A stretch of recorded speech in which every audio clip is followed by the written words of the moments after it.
The Z to Z Podcast.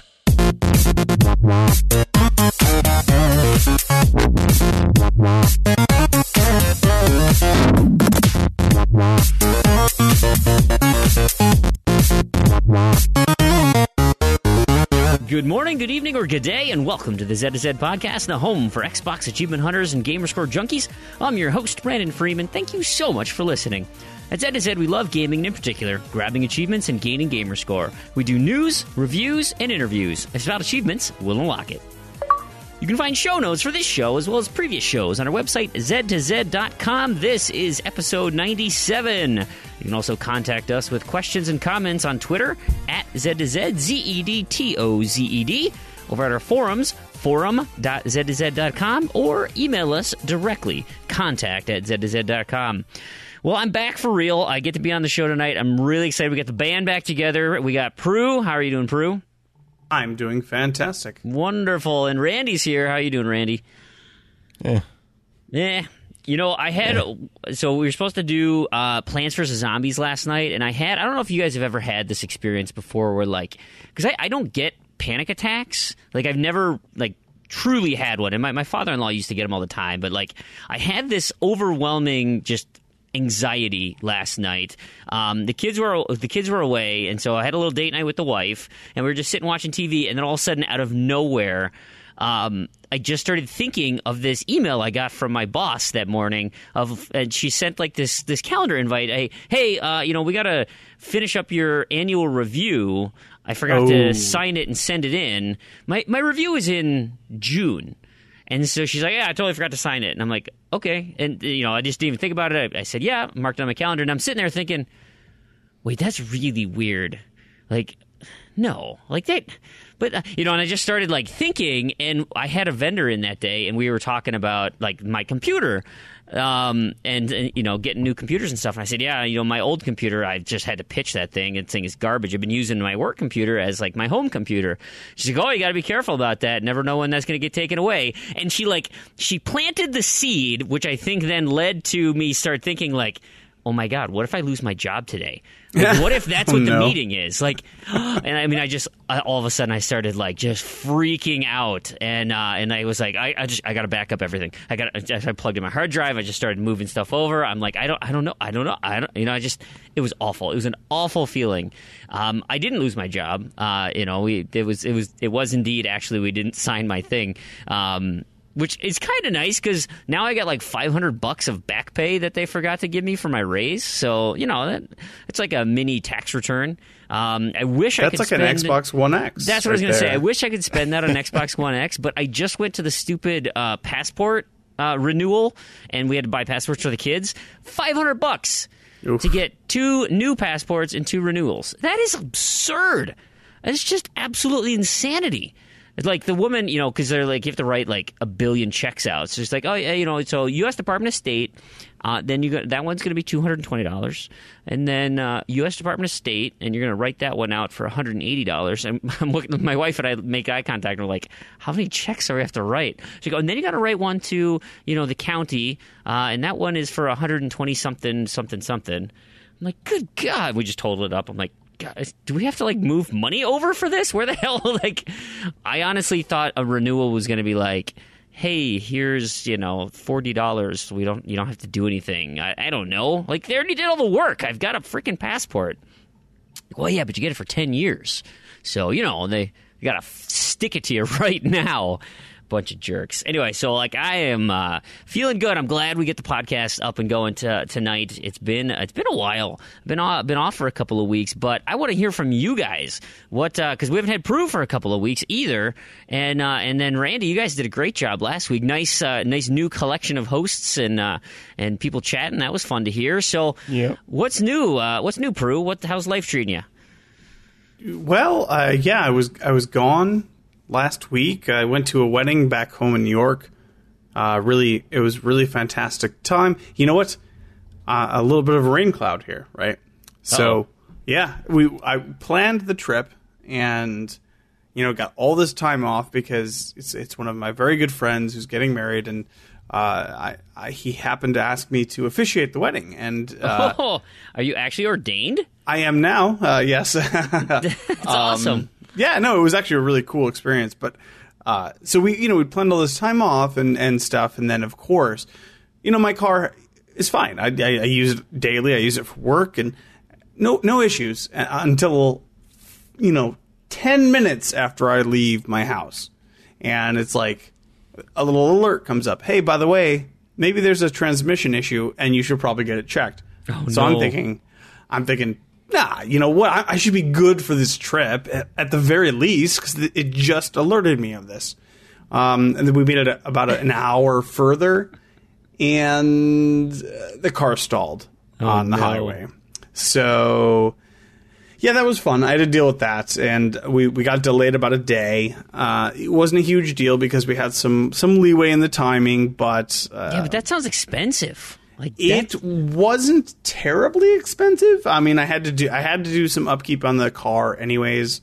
All told, it was about it was a fair amount of money, but I had a lot of work done on my car, and it's now running tip top. So it wasn't a big deal, but it doesn't that suck with cars where it's like, you're at that point where it's like, oh my God, like it's a ticking time bomb, and like it's probably worth, like $5,000 right now, but at any moment it could break for $2,500. And it's like, you want to time it. So you're like, all right, we got to bail on this thing. I get a new car and try and extend the life. Or when you get bit and you're like, oh my God, okay, if I put another $700 into it, like, how much longer is that going to get me? Or it was right at the point too, and like I was like literally as soon as I got back, I was planning on doing the inspection and the brakes and the tires, like check everything as soon as I get back. That was the plan. Like, I needed this checklist of normal stuff to take care of. But I'm like, okay, I can do this one trip, no big deal, because it's not been giving me any issues. Of course. That's not how it went down, but luck of the rain cloud. It was frustrating at the time, just for that one day, and then we got that sorted out, and I went and had a tremendous time. It was fantastic. Great. So that's where I was last week. I was gone, but it's good to be home. It's good to be back. It's good to be settled, and back where you belong. Not that I want your car troubles to continue, but I would really like if your car troubles extended to the Rocket League tournament in early November, because if your car broke down trying to beat our team, that would be fantastic. And we just watched Proulx just sitting there doing nothing while off on the side. I'm pretty sure me, Skeptical, and Fufu can beat Fug and Buffs if you're just standing there as a spectator with your busted-ass car. We will see. Are you excited? How great is that Rocket League tournament going to be? I am fantastically excited. In fact, I was just today, I got home a little early from work, and I was planning on playing a little bit of Rocket League with one of the organizers here now of the event, Stoosh. And Rocket League was down, of all things. We were trying to get into a game, and we looked it up, and people were having all sorts of issues. I don't know what the problem was tonight. Is it autumn update related, or No, because we played yesterday. We played for a good chunk of time. Weasel was there as well, and a couple. I think Ben and a couple of others were there. But I don't think it's related to the update. But we were having just a grand old time for hours, and then today just couldn't connect to anything. I think they were having server issues. So hopefully. That won't be the case once we start this tournament. I am very excited about this tournament. Honestly, frankly, I don't even care so much about trying to win or anything. I want to see all of the community participate. I want to watch these streams. I want to watch what happens and the drama of all this stuff. I'm very excited about it. It's going to be really fun. Yeah, no, I agree. That's going to be just great. Like I just cannot wait. So what we got 8 teams of 3. You guys can check out the Rocket League tournament rules have been posted on our forums, forum.zzz.com.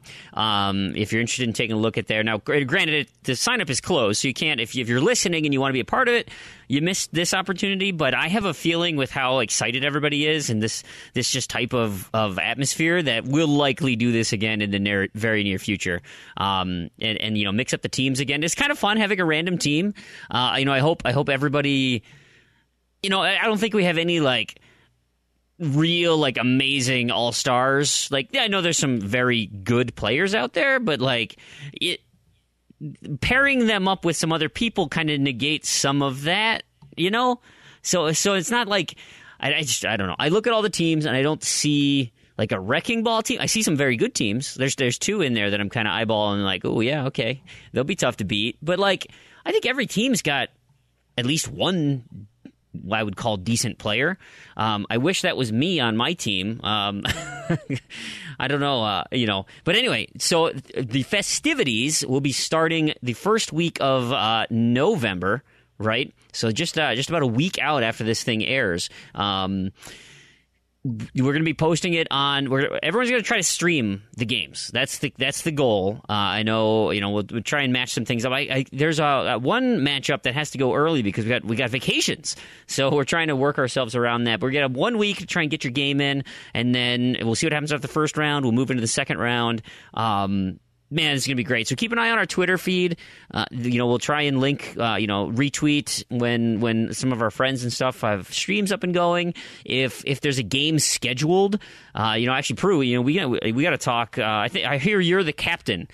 Is that true?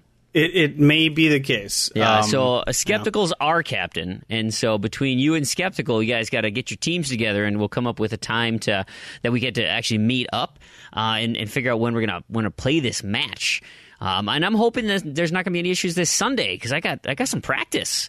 We got Skeptical's calling practices. I mean, we got to. Oh, yeah, we're gonna run some drills. We're gonna do some suicides and stuff. Yeah, yeah, it's gonna be great. So that's kind of some stuff that's going on in the community. I just wanted to touch on quick. But you know what? We should talk about our wins of the week. What we've been playing. We have not heard from Randy.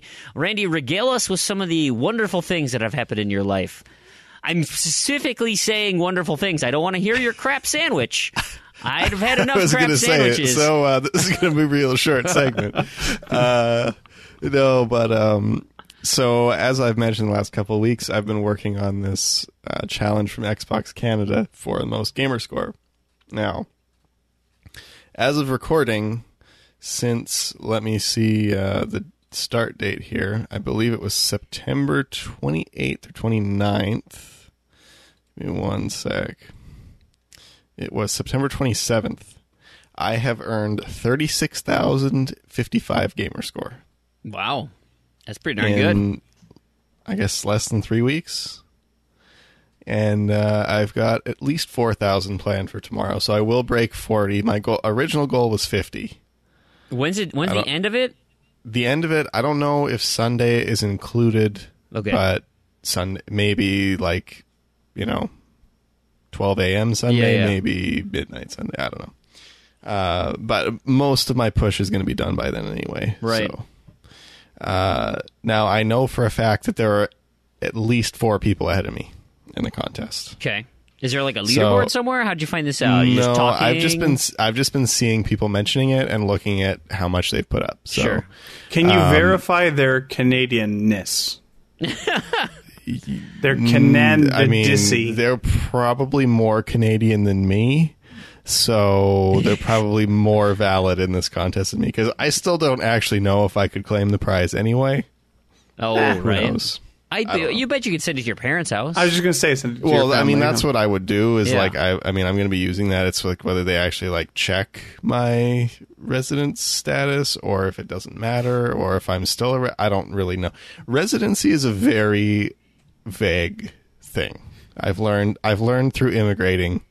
Very vague, has many different meanings. So I hear home is where the heart is. Maybe it only works on Canadian ISPs, and then it would be completely useless to you where you are now. Or it comes with a big red leaf on it, and then you would just feel guilty about using it in America. Who knows? I don't know. I was actually, if I won that contest, I'd almost be tempted just to keep it in the box, like just as a trophy. Yeah, that'd be Like, cool. because it's like, I don't really care. I don't need another one at this point. It's just like, that would be a cool thing just to have, as like, I won this. Like, I was in the top 5 gamer scorers. Is it an S or an X? It's an X. Okay.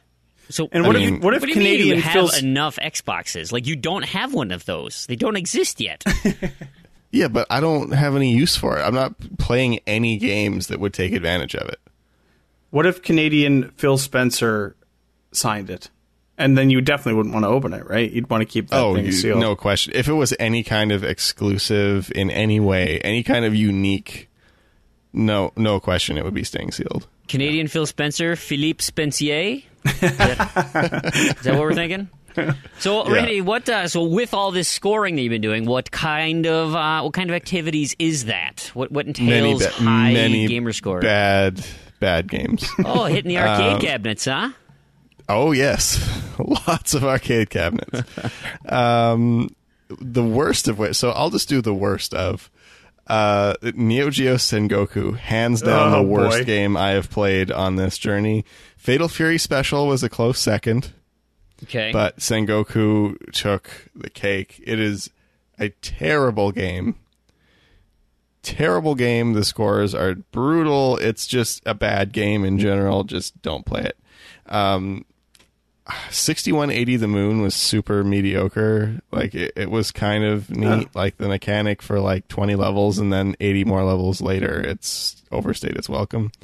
Wait, what? Also, 6180 how many levels are in that? I felt like that was pretty 100. short. Oh. I mean, they're very short levels, but yeah, there's 100 levels. I thought that was varied enough.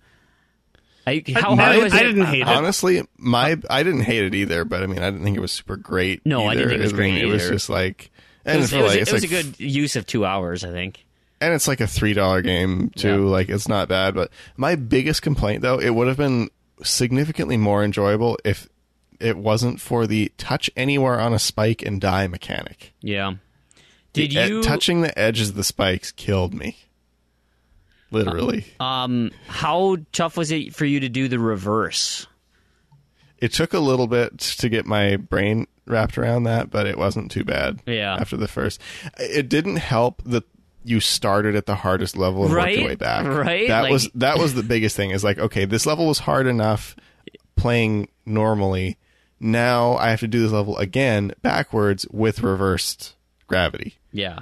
So that kind of got me, but after like 15 levels, it wasn't too bad. I kind of got it down. But I'd have to say my win of the week was actually finishing War Planet. Oh, yeah? I finished it in less than 3 weeks, spending 0 money on it. So I'm pretty happy about that. Not a good game. How much Not money terrible. did you spend, though? Let's talk $0. about that microtransactions money. No money. Yeah, other than that, nothing really notable. I could list off the games, but It's not worth it? Well, whatever. Proulx, then you Yeah. save us. I'm sure you've been doing some amazing gaming in your 2 weeks off, right? You took your Xbox to the wedding, right? You guys all played You Don't Know Jack during the ceremony? Oh man, that would have been a lot of fun. I wish I had, but no, I didn't do that. I have been doing some fun things since returning. I had to keep my streak alive. It's somehow. So when I was gone, I used the remainder of my Microsoft Solitaire collection achievements that I had on my phone that I was just kind of preloading. But that was what I used that weekend. But other than that, since I've just kind of been keeping the status quo going, the usual boosting stuff of. You mentioned it before, Freeman. I wanted to say it, but I wasn't able to. That you had said that you weren't unable to make the Plants vs. Zombies session, but we actually had probably the most, and this is the Xbox One people. Right. We have to segregate ourselves at this point. We had You're better than me? Well, I mean, graphically at least, I assume. Oh, I agree with that. Yeah. We had our probably most productive session this week. But anyways, it was nice because we were able to get into a Team Vanquish lobby and kind of have exclusive go at it for a few sessions. So That's nice. It really doesn't take much. it's just hard to find that perfect session where there's not going to be any randoms or anything like that. So yeah. And I mean, when we're doing ours on the 360, a lot of it's like jumping around. You play a little Suburbanation and trying to do that. But now that we're knocking those achievements off, it's like, okay, well, once it starts filling with randoms, it's like, we better move to something else, right? So if and we'll get maybe 20, 30 minutes of open lobby. And it's like, hey, okay, get all the skip start challenges you can. Yep. Like, quick, who's coming in as what? I need some engineers. Let's go. All stars, where are you at? I gotta eat you with my chomper. Let's go. And all this just trying to coordinate, and all of a sudden it's like pick the most plain Jane looking dude, and that's so if you see someone who's all jacked out with bling and crazy hood ornaments and stuff on his head, kill that guy. That's a random. So yeah, it's been tough with how many randoms have been coming in. Oh yeah, the randoms ruin. Actually, you know what? We ended up getting a random towards the end last night, and he sent me a friend request. Oh yeah, and yeah, I don't know. It's weird. Was he like part of the boost at all? Was he just trying to mess stuff up? Or no, I think he was just playing legit. He didn't like. I don't think he went out of his way to. He's a child. Kind of interfere. No, he's a child. It may be the case that he. Yeah. Well, it was pretty late, but yeah, I guess it could be. West Coast. It could be West Coast. Yeah, that makes sense. He's got to be a kid. Like, I feel like anytime I ever play a game with some kid, like, it's always like, hey, friend request.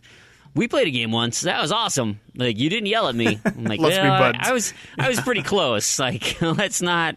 I'm a little older. I'm not really feeling the babysitting thing right now. I got my own kids. Crap, my son's birthday is next week, and he's gonna be 9. Like, ugh. I know Mango's got some older kids and stuff, and then we've got other people in the community I know who have older kids. But man, it's starting to creep me out that I have a 9-year-old. He keeps asking me like, starting to make you feel old. Yeah, like when can I play Halo? I'm like, ugh. I don't know, bud. I mean, it's like I'm on borderline with that, and I know like we'd be fine, the two of us playing co-op on that. But like, I know if my wife saw it, she would be pissed. She'd be like, "Are you headshotting those things? Like, is that like, are they exploding? Is that green blood? Mm. Blue goo? What the hell? I don't know. Well, if you're specifically looking for, quote unquote, a fake friend for your son, I think Fufu Cuddly Poof is right around the same age, so it would probably work really well. Him and Little Yellow Lego Guy, they all hook up and do their thing. Actually, we're hoping, so with his birthday, we're going to give him some money. We've asked all of our family and stuff to give him a bunch of money.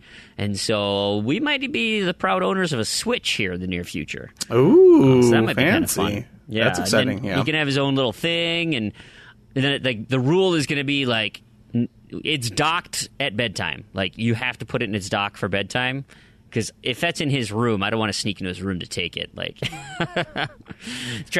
so you can play it. It's not for him. Now, hey, and that's just good charging policy, honestly. Yeah. You always want it to be ready to go. When I'm being a responsible parent here. That's what I'm hearing. It's unhealthy to play your Switch before you go to bed.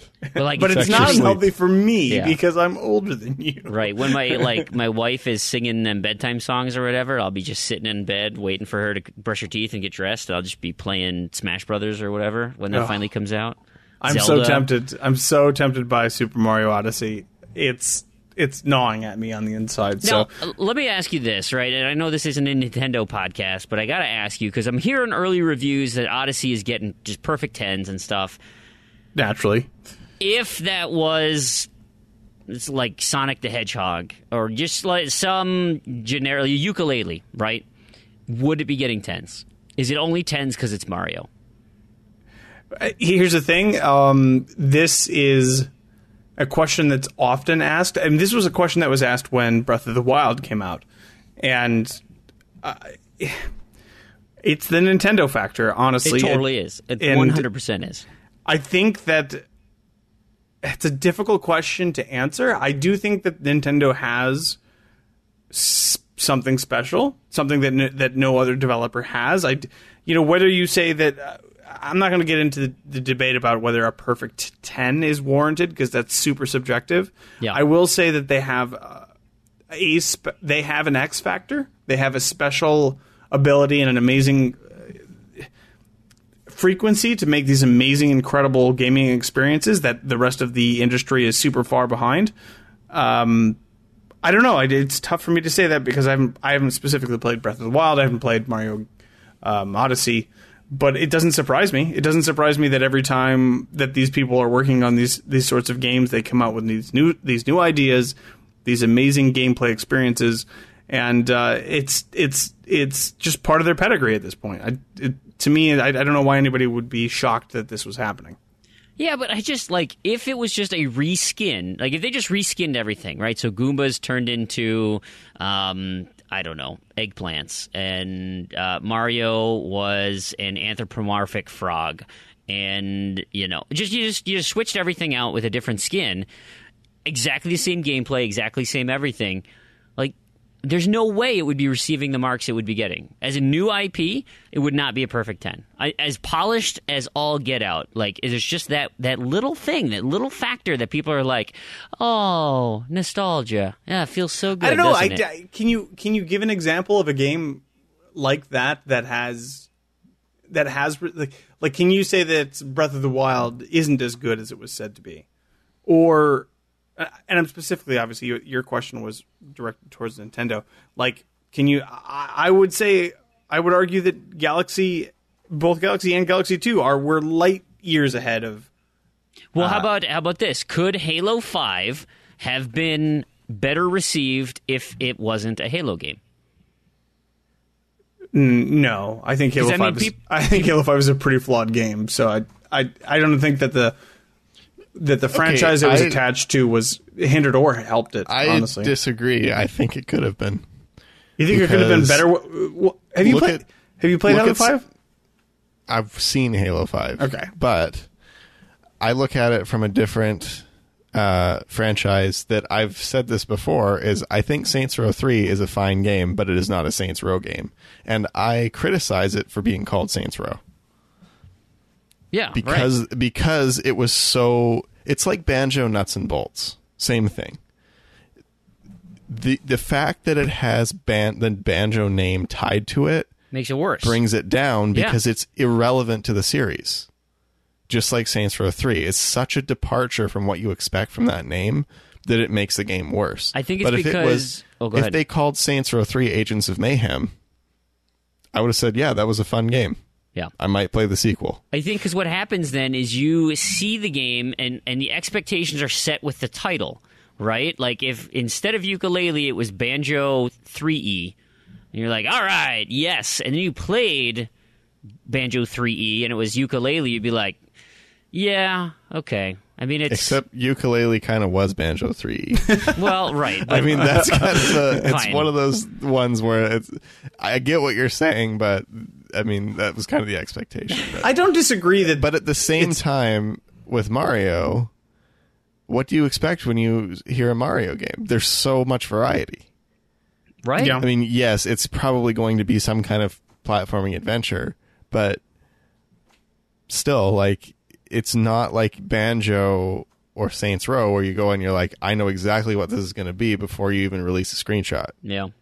It's different. So, but I will agree that the Nintendo bandwagon is strong, and it's kind of especially gross right now. Yeah. And I fall victim to it. Like, I love a lot of their games. They're just awesome experiences. At the same time, I mean, there is a reason it kind of still is a thing.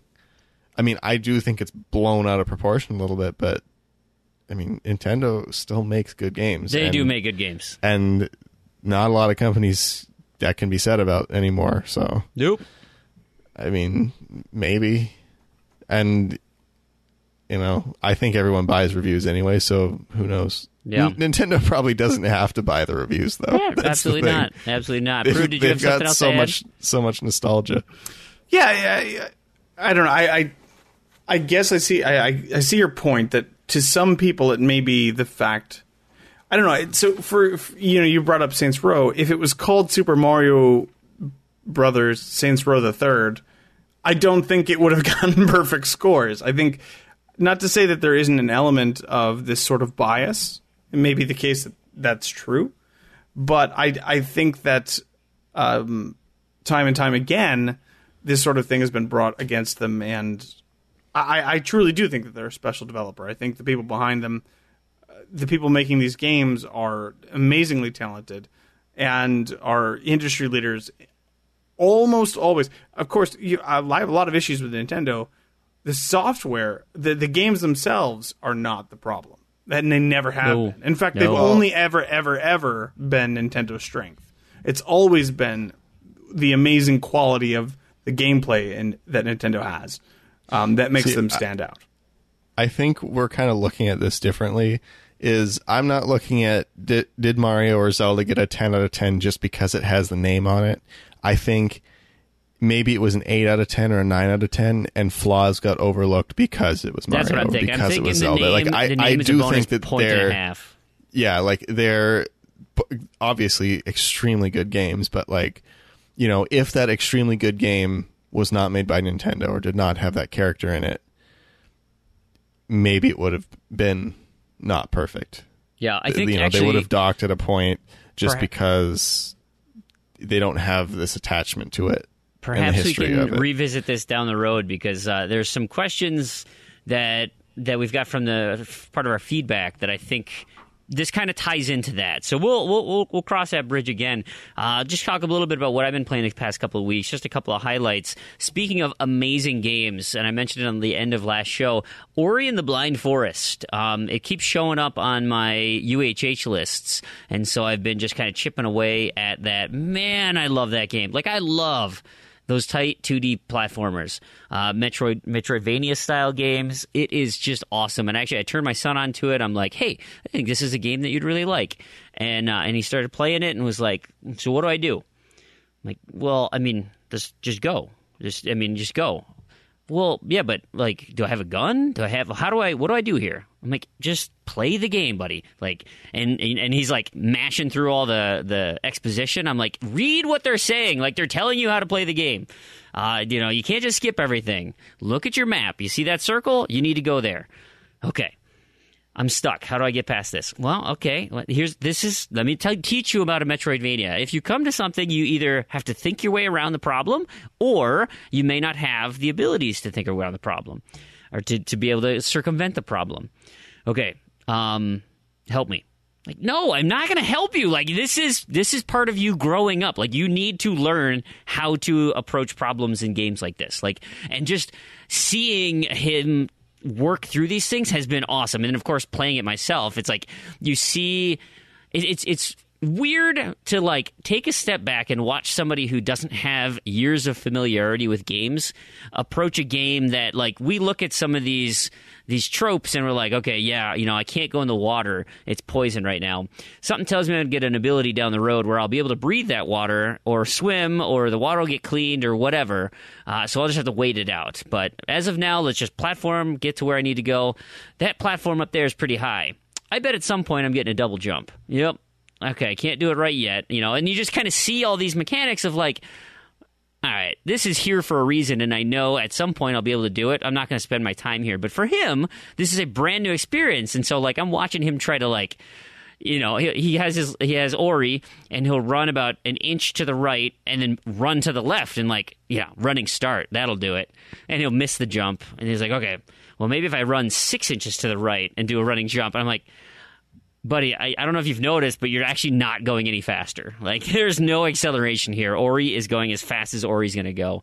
I'm very curious about what's going to end up happening when we get to the Ginso tree, because I've already told him what the how the escape in that is, and I said how hard it was, and I mean.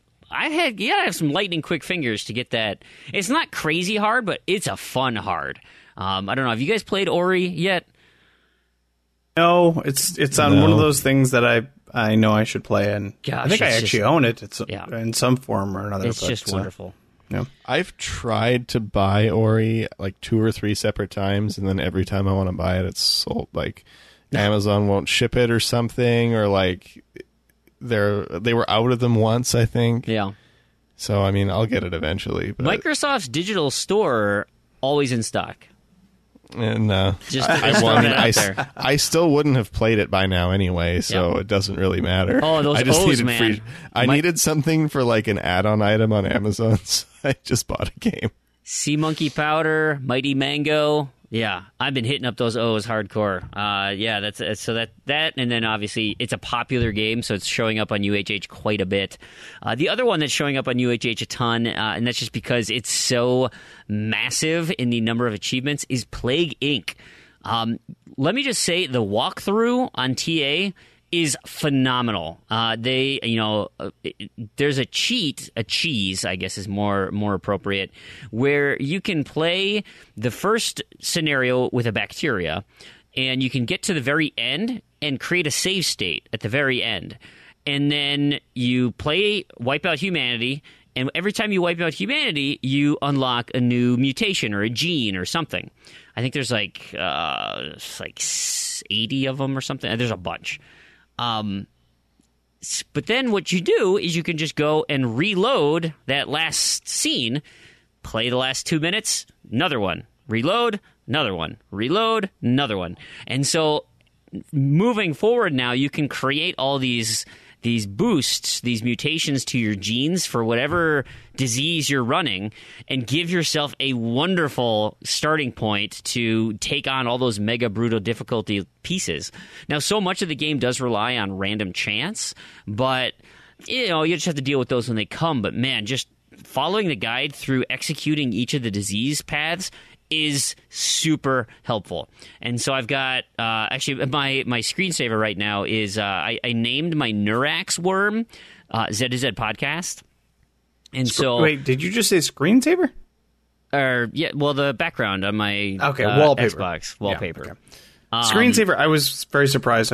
Nobody's used screensaver since Windows. Yeah, it's one I of was those. going to say screensavers haven't been around for quite some time. Yeah, I'm older than you guys, so that's No, that's the I had a vernacular. screensaver. I know know, what we a all had 'em. screensaver is, but. And I know, but it's one of those like old people isms where they're like, "Yeah, did you check the AOL? Did you get the AOL there?" And it's like, you don't know what you're talking about. The screensaver's up on the internet. Yeah, I know. I'm an idiot. Fine. But anyway, so it's my wallpaper on my Xbox now, and it says Z to Z enslaves humanity. Nice. And it's really great.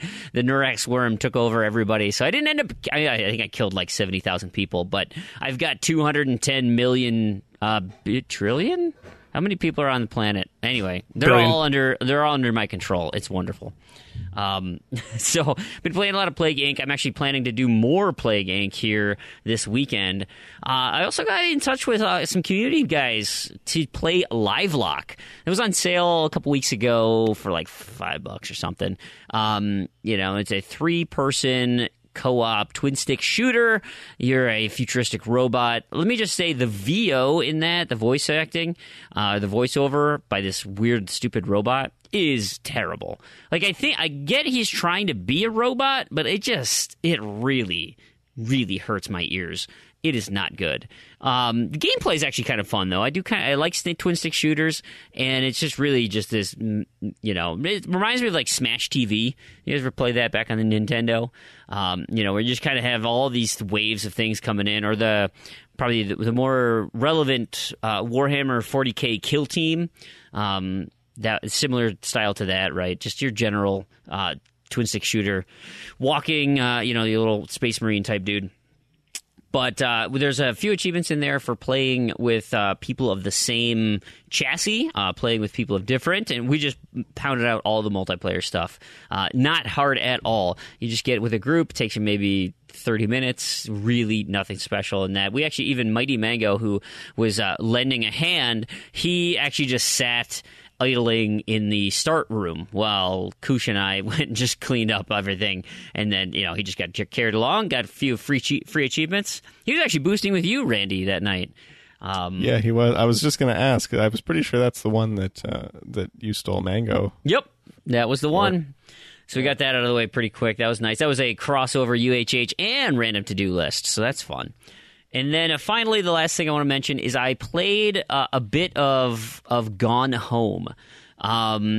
I had just kind of some I needed an achievement for completing the game, which is pretty easy, and one for finding that secret passage without like coming through the back way or whatever. I don't know, but I'm so glad I knew going into it there was no combat or jump scares, because the atmosphere they create in that game is really tense. And like not having the lights on, I know you can do it. You can disable that and just turn the lights on in the whole house. But I just played normally. I wasn't sure that was going to disable achievements or not. But it was like kind of creepy.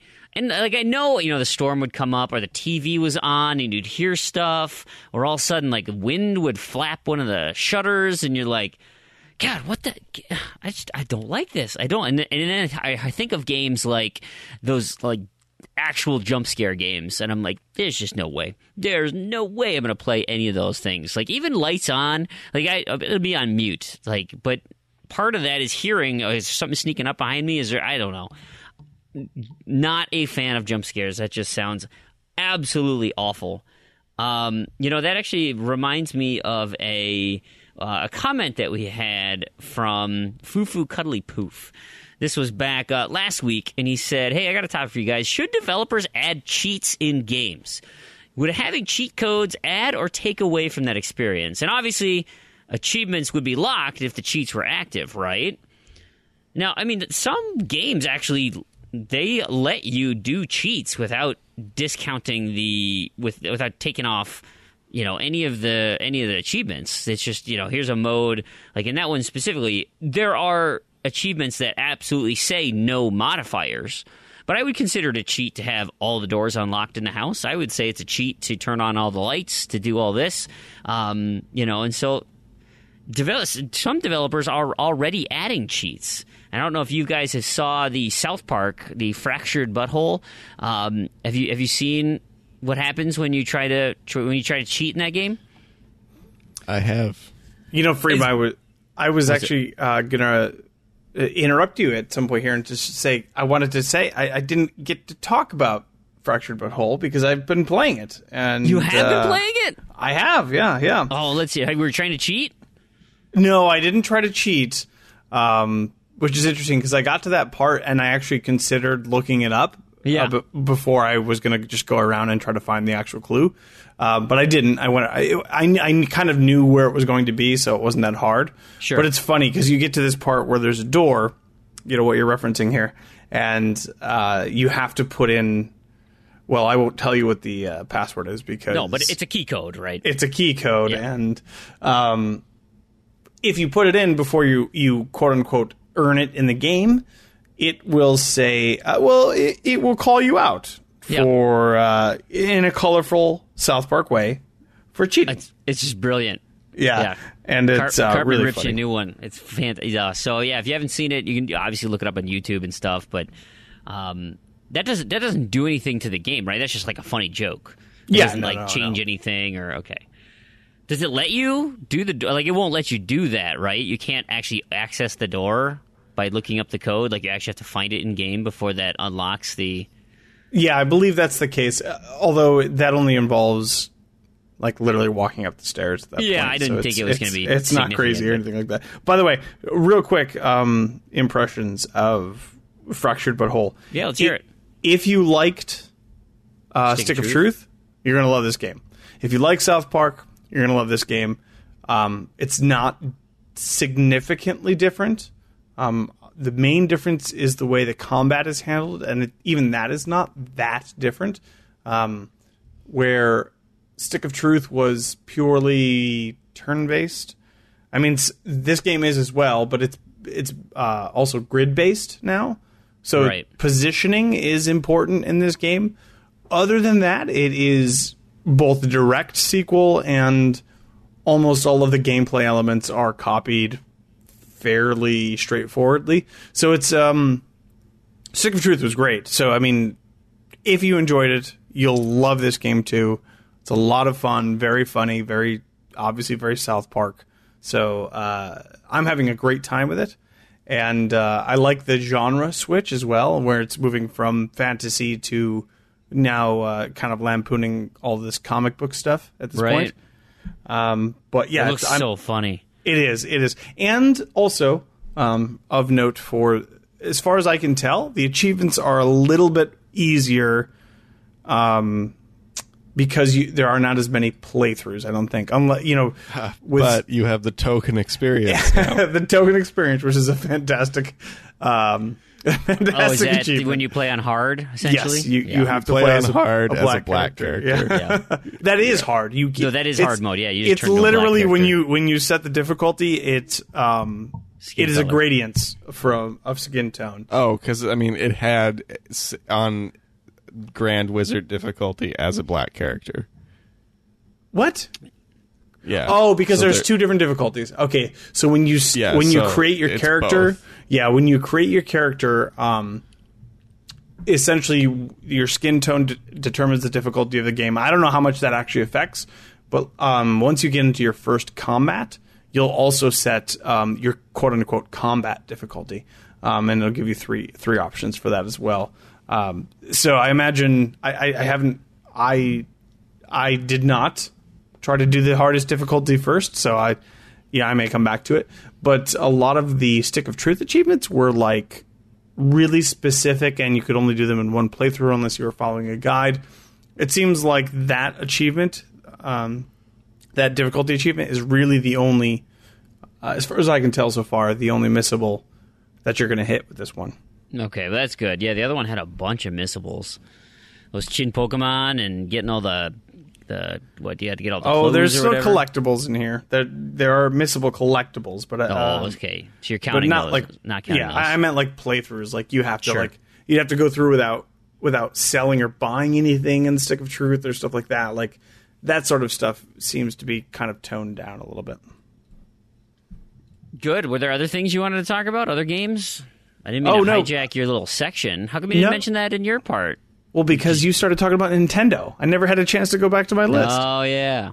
Yeah. So that was literally the last thing you had to say. I wanted to talk about South Park, but yeah, I'm good now. Perfect.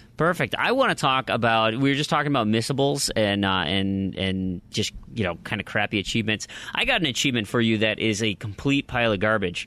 This is just bad achievement design, and I hate it. I got this from XboxAchievements.com, and there's a game out there called Rogue Troopers Redux, and there's an achievement on there called Accidental Killer. Okay, and what that is that you play the game with friendly fire on and kill your co-op partner, and yay, that's funny, right? That's the intention of, and according to this article, they talked to Stephen Archer. He's the senior producer on this, and he says, Accidental Killer is one of those hidden achievements in Rogue that we suspect players will stumble across during online play when they play with friendly fire on. The game's about betrayal of your own kind, after all, so we figured it'd be kind of fun to have an achievement where you betray your teammates. Perhaps unintentionally, perhaps not. So they've designed it as a fun achievement, but you get online with some random people and you just start killing your teammate. That is just not conducive to a fun online experience. Now, granted, you only need to do it once, right? But these types of achievements where we as achievement hunters have to go out of our way to ruin the experience of somebody else is terrible achievement design. This drives me nuts when they do this. And I know that they probably aren't thinking about, they certainly aren't thinking about us when they create achievements like this, but how do you not have the foresight to be like, that could be a problem? Again, granted, it's only one kill, so it likely isn't going to be a pandemic, but what if it was more? What if it was, or just getting wins in certain games where you have to, you sit there and just idle and make the team, you got to play matches. So you don't even care about actually contributing to the match. You just want to idle there. And it's like, well, now you're ruining the experience for other people. I do not care for that. What do you think, Could Randy? get a second Xbox. And just play by yourself? Is that the solution? Yeah, that's the solution. Just forego all your friends? I think more famously, there was an achievement. I think, was it in Turok? Team Killer? So the one you're talking about right now, Fream, is killing your co-op partner, which I actually think is pretty innocuous. That's kind of whatever, you get over with, like you said, once and one and done. But I think there was one in Turok. If I could be getting the game wrong, so forgive me if I am. But where you actually, it's a multiplayer achievement where you're supposed to kill your teammate, and I think they patched that to fix it. I can't remember specifically how they did it. But it's an interesting question that you pose when you say, "What are they thinking?" And I think you're right when you say they're not thinking of us. I mean, they designed the game not for achievements. The achievements are just something on top of it. Right. It would be almost strange if they designed an entire game around achievements. It's that's just something that's added. It's you know what I mean? Like you say, multiplayer achievements where we could just sit there and idle it or boost it or whatever. Yeah. It would. I don't know. I can't imagine a game that's designed around the achievements. Oh, so, I had a concept for a game that was designed around achievements. Here it is. Here's my pitch. Ready? You set it up. It's like the game Arrow, or one of those rhythm games that you drive around or whatever, and you have to unlock as they go. But the achievement sound is part of the music. So you get your one playthrough. And those achievement pops actually fit into what this creation, this musical creation you're doing, and so you have to time it so that when they're at the beginning, the rare ones they go long enough so they fit the song, and then as people obviously get the early ones, those would be shorter jingles, right? But you could put 100 achievements in there and make a 5-minute song, and then just pop every how fast does that thing go? It's like a 15-second. Blip or whatever, I don't know. I think it's 8 seconds. 8 seconds. Yeah.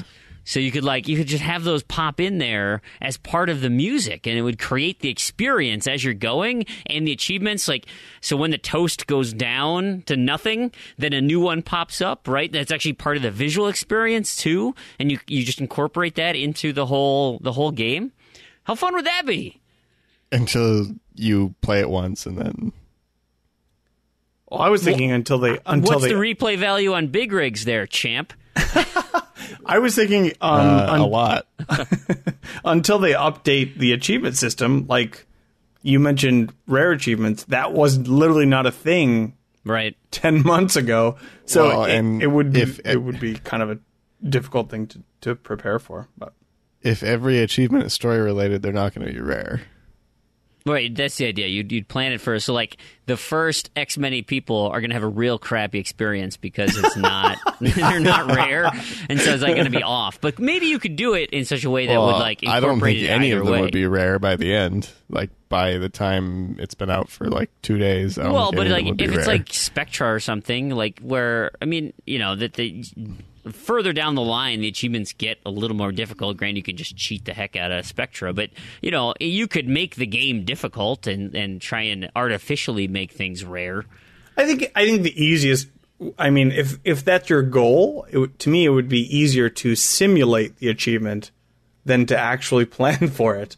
Especially if it's a rhythm kind of a thing, or it's very specifically tied to that experience. You wouldn't want it to shift with the newest update or whatever they're adding now. No, yeah, you'd probably overlay the actual sound into the game track, and then it would just visually mix in with what was going on. See, now that would be cool if a game, and I assume it would be pretty easy, but if a game had fake achievements where it just visually popped over top of the actual game, but it wasn't an actual achievement, I don't think that's... you know what? Whenever we get the sequel to Sunset Overdrive, that'll be in there. That's exactly that type of game.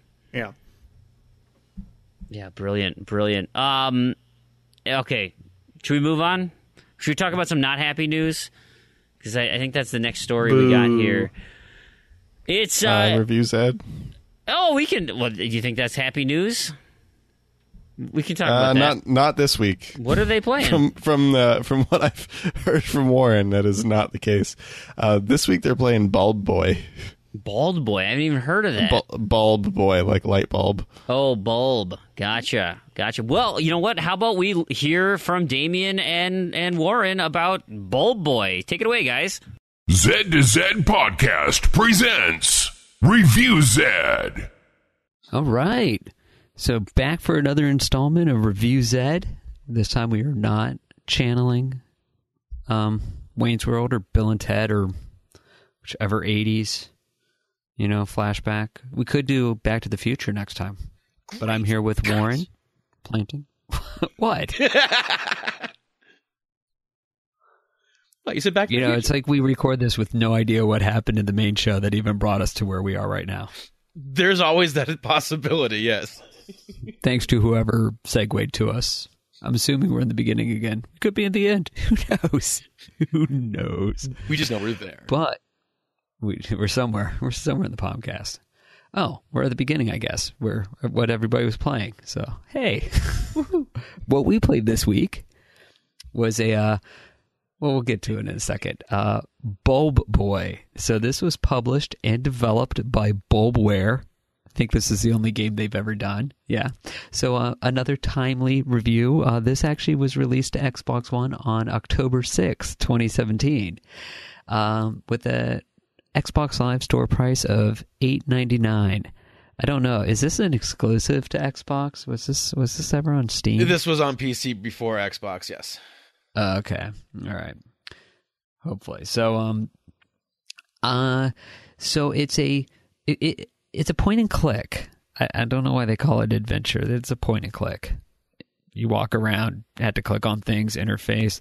Kind of reminds me of a little bit of Inner World in the sense that you walk around and interact with things. But I guess you're a light bulb. You're Bulb Boy. Yeah. Your head's a light bulb. And I don't get it. Was it demons? Was it what happened at the beginning? But basically, your life is just literally. Actually, if I said that word, I would get bleeped.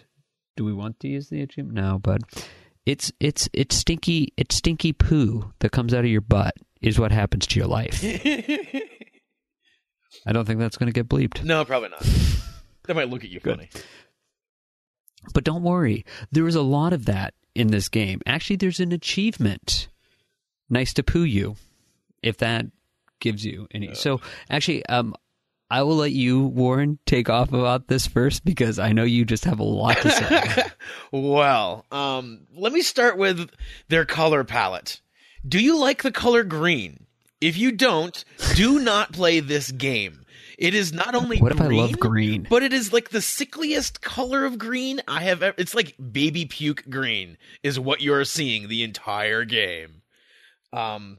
Yeah, not psyched. The controls, incredibly simple, and yet they've managed to screw them up somehow. I don't understand why it's so difficult for your character to get into the positions you want it to be, but it seems like it's inevitably somewhere's not where you want him to be. Your body. Somehow or other, enemies only see your light bulb head. Your weird little stick figure body thing can wander everywhere it wants, and nothing interacts with it. It is so awkward. Are you talking about the hallway at the beginning? Yes, that's the biggest. Well, I haven't gotten very far in the game because it's just so bad on the eyes and brain. But yes, that's the scene that kind of comes to mind. Is there, you try to walk past an enemy and it gets you, but your body can walk right past it. How does this work? So, I guess for listeners, so the game is a point-and-click adventure. So each of these, for the lack of a better term, they're puzzles. Like, you're in each scene, and you're going to have to solve how to either get out of the room or get past the boss. There's nothing that's platformer in the sense that you have to run, jump, do anything in what terms of timing per se, but it's really just figuring out what do I have to do? And they do give you hints. I mean, there's no dialogue in the game. It's not because obviously the characters at the beginning of it are in Chinese or Japanese or some kind of kanji. There's no words. There's actually even no subtitle text. There's basically, if you're given an objective, somebody will have, what's that game where they do the drawings? Thought bubbles. Yeah, but the thought bubbles with drawings. Categories, I think I'm thinking of. Yeah, so basically your hint is a category, like it would be a dead-looking snail. Okay, so I got to go wander around and look for dead-looking snail somewhere in this scene that I'm in. And then once you find it, figure out, okay, how do I get it to do whatever I need it to do so I can advance. So the achievements, though, and it's clearly completable, and it's a short game, like 2 to 3 hours. But I will say I would be very hard-pressed to think anybody's going to solve the entire game in 2 to 3 hours without using a guide, because some of the achievement descriptions, and I think, Warren, you can speak to this, you've gone past scenes where you were going... There aren't descriptions. They're like weird smiley faces. Well, yeah, but for example, I'm just trying to get to one of the ones that was at the beginning in the hallway where you're supposed to... Okay, I guess spoiler alert. Like, there's certain things you're supposed to interface with that will unlock an achievement, but I don't even know with the description you would ever figure out. Like, there's nothing to get you there. What is it? Oh, she is coming. That's the achievement description. And the description fluff text doesn't help. Yeah, the fluff text is just a smiley face. So you would have to know in a certain scene to stand somewhere for a while, arbitrarily, until it pops. Which, I mean, again, if you're reading a guide, okay, great.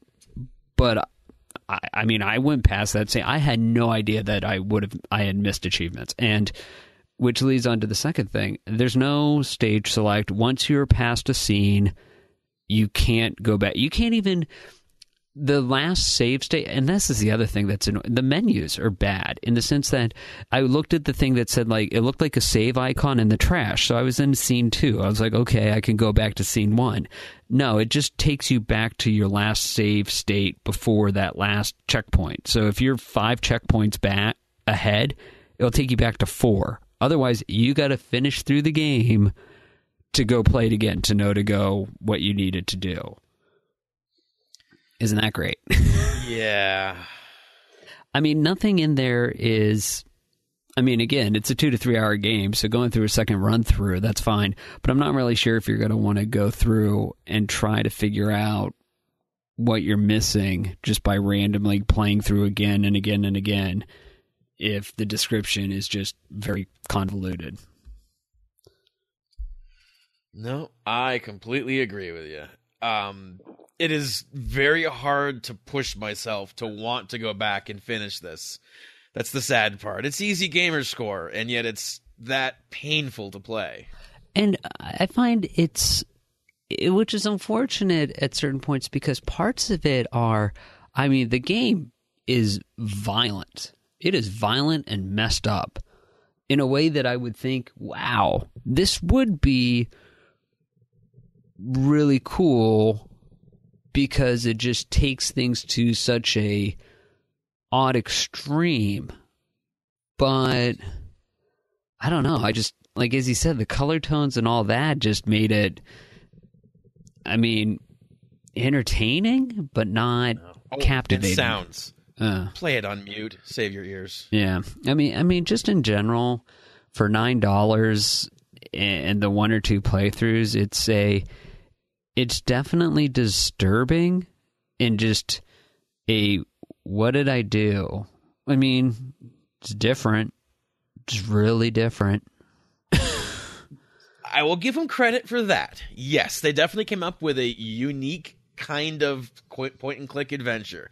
It kind of reminds me of something that you would expect if, say, Mr. Pumpkin's Adventure went down the rabbit hole with Alice. Yeah. I mean, it's just... Yeah, I mean... Yeah, it's it's weird. It's just... Yeah, I'm thinking of it. That was a game where... I was thinking about something where people were talking about a game. Maybe it was one of the last shows when they were talking about PC ports to games with achievements, and I was thinking, like, that reminds me of Alice, Madness Returns, because you could play the original PC game. I don't know why I just segued to that in the middle of a review, but just because you mentioned Dallas. Well, I was thinking Wonderland, but I mean, slightly more. Yeah. But anyways. but the game Alice Madness Return, which kind of like gave me the same twisted type of weird, violent humor. Is it humor? I don't know. I don't know. I did not laugh playing this. Yeah, well, I don't think you. I mean, I take it back. No, I laughed once playing this during the picnic scene. The first time I threw the ball. Okay. That I laughed at. That was the only time. What, the giant monster eating poo? Air quote that. Yes. Whatever it. Oh, yeah. But you got to eat it and let yourself explode from your poo, because you need because there is the Faces of the Death achievement. You have to go through and die in every type of scenario. So you will find all of these if you play through it. I mean, for G-Task, 2 to 3 hours for a full 1,000 gamer score. It's ratio's not high, but it's good for points. But I mean, other than G-Task point scoring, I'm not really sure. Like, there's not really much replay to it. It's cute once, maybe on sale. I'd give it a $5 game. I can't suggest anyone play this game ever. I'm sorry. This is just so jarring. I mean, if you can find it for $1 or $2 and you play it knowing that it's just easy Gamerscore, grab a guide and of like a video walkthrough and just go through it with that. Otherwise, you're looking at like a 10-hour playthrough trying to get through this yourself. It's not particularly intuitive. The achievements do not give you any indication as to really what you need to do to unlock them. So without a guide, you can only really unlock half the game, like the story-related ones. The other ones, chances are you will not accidentally find. They are that odd of what you need to do. But again, with the guide, not very hard to finish. So I guess we give this one a mixed review. I mean, you might. I give this one a 2 thumbs down. The only thing is for the score. I mean, otherwise. Yeah, but for $9, you can buy. Oh no, that's what I'm saying. I mean, if you're wanting easy, buy an ACA Neo Geo game. True, for the same amount of money. You'll have so much more fun. The replay is there. There's no reason. Once you've beaten this and got your achievements, you're gonna just want to delete it. It's not. It's also 2.5 gig, which is ridiculously large for what the game is. I don't understand their compression, but that's probably a different issue. All right. Well, I guess that's it for reviews, Ed, and what we played this week. So hopefully everybody back on the main show had a little better of a time. Peace out. Peace. Fantastic. Thank you, gentlemen. I appreciate that review piece. Let's get back right into the news. And like I said, it's not happy news. It's not great, guys. Visceral Games is being shut down by EA. And, of course, we know Visceral is they were making that single-player Star Wars game. Is that Amy Hennig that's doing that one? They are shifting everything away. And they're absorbing Visceral into some of their other studios, putting them into other things so that they can support existing franchises. And let me give you a quote here from Patrick Sutherland. He says, our Visceral studio has been developing an action-adventure title set in the Star Wars universe, and in its current form, it was shaping up to be a story-based linear adventure game. Throughout the development process, we've been testing the game concept with players, listening to the feedback about what they want and how they want to play, and closely tracking fundamental shifts in the marketplace. It has become clear to us that we need to deliver an experience that players want to come back to and enjoy for a long time to come. We need to pivot the design. So what we're going to do is we're going to ramp down and close the studio and shift everyone over to a different team. And then we're going to make a game with loot boxes in it. Loot boxes, shared world experience, I love how they worded this. Like, this is like the most corporate speak for we're not making enough, this isn't grossly profitable enough as a single player experience. So we're just going to can the whole thing and just make loot boxes. Yeah, you can literally cross out the entire front half of that statement where they're talking about we were totally listening to what people wanted. To people. And then as soon as they say... we were tracking market and trends. we're tracking market trends. You're like, nope, you can cut out the entire first part of that statement. Yeah. It's useless. They didn't care one bit about what people wanted. They cared about market trends. And They cared about loot boxes. it's super frustrating, man. Like, There is no more AAA single-player games. Well, so there. Like this is like a perfect example. This was a pretty big deal, I would say. I mean, I don't really care about Star Wars games. I'm not really into Star Wars, but like people like Star Wars games and people like big single player experiences, and this was going to be that. Yeah. And it was probably going to do really well. Oh, absolutely. But not loot box well. I mean, it's Well, but that's the thing. Like, find a way. You can find a way to incorporate these types of, loot boxes, cosmetic items. There are ways you can supplement and still maintain a good single-player experience, or just add on a multiplayer piece that's not tacked on, but integrated into the system. Like, or I don't know. Have your single-player game at $60 and don't give it an impossible budget. Put a smaller team on it with a reasonable budget and just make that full experience, sell it for $60, and that's it. You're not going to lose money on it. well, the problem is, we come back to this time and time again, it seems, but we're starting to lose that. I mean, not starting. I think we're towards the later stages of it. End. Yeah, but we're losing the middle budget game at this point. You have the indie or the small budget titles, and then you have these massive games. For instance, the other Star Wars game that's coming out, Battlefront 2, and it's very difficult to spend a medium amount of money and make well enough in returns that you are successful. Whereas it's much easier to spend either a tiny amount of money and shoot for the moon, or to spend this ginormous amount of money, but then build in all these safeguards so that you can make it back over time.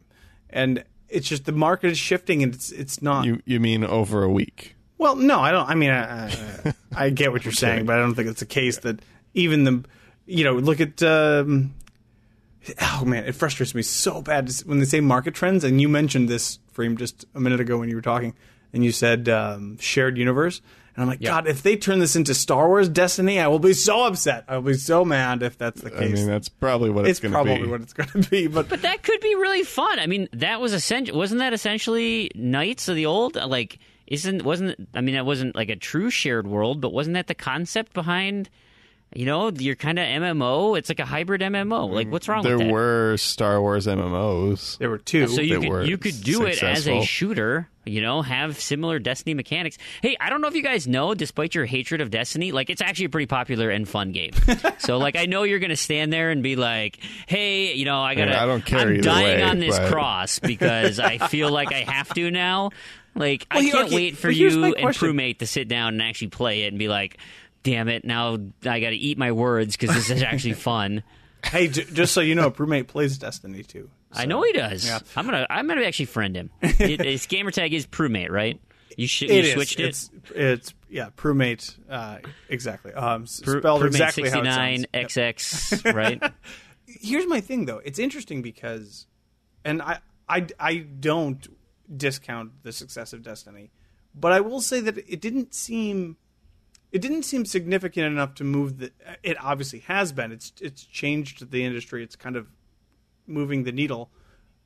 We got the Division, but I felt like that, as far as I understood, was kind of not a failure, but it didn't live up to expectations. Now we're getting all this stuff in the future. I can't remember that name of the game that was showed at E3. Anthem. Anthem, thank you. We're getting Anthem, but it's like, I get Destiny was fairly successful, if not very successful, but it didn't seem to me to be, even when I was playing it, to be like this amazing new sort of innovation. But now everybody's rushing to do the Destiny model. I think the thing with the Destiny model is it's very easy to tack on those microtransactions. Even if Destiny didn't make as much money as maybe like Destiny 2 or Anthem will, it kind of set the standard for people will spend a ton of money on cosmetics. in one of these games where you can see each other. Yeah, don't throw that on Destiny. I'm pretty sure Team Fortress 2 did it first, and League of Legends and Dota and all those other games with skins, Counter-Strike, they've been doing it a lot longer and are significantly more popular. They did it on PC. So Destiny proved the concept for consoles. Yeah, I'm not arguing that. But it's not like you specifically use the phrase "shared universe," and that's kind of the same sense that I got out of this press release was the quote unquote shared universe thing. Yeah, and those other games are just competitive games, and those ones are just competitively. Yeah, so it does Yeah. feel like it is a Destiny shift. If that's the basically, the shared universe adds a layer of I can see my fashion items without having to be in a multiplayer. Like in a single player game, I have to be connected to a server so I can see all these other people's fashion items. I think the reason, to me, the shared world shooter or the shared world experience is the console version of an MMO, because you can't do as much on the console in terms of MMO because you want to have so many different keys and hotkeys and all this stuff that traditional MMOs fit. And so you can kind of bypass that and say, like, no, like, it's just like your normal game that, like you said, bridging the gap between what your hardcore MMO console or PC players are doing and your more traditional, first-person shooter console gamers are doing. And you're trying to hybrid the two there. And that's why it's so popular, is because a person like me who's a console gamer and enjoys sitting in front of on my couch in front of my TV to play, I get the experience I want out of a great first-person shooter with some of the social elements, where then you could have more intricate raid dynamics and things that maybe the PC players are used to, and enjoy that experience. And so that's why it's so popular, because it hits so many different things. People like loot. And of course, people like to stand out and be different and look cool. That's just inherently human nature. You want to look cool, right? I know, Randy would prefer gray sweatpants, and a gray sweatshirt, but at some point, pajama pants, actually, but yes, gray pajama pants.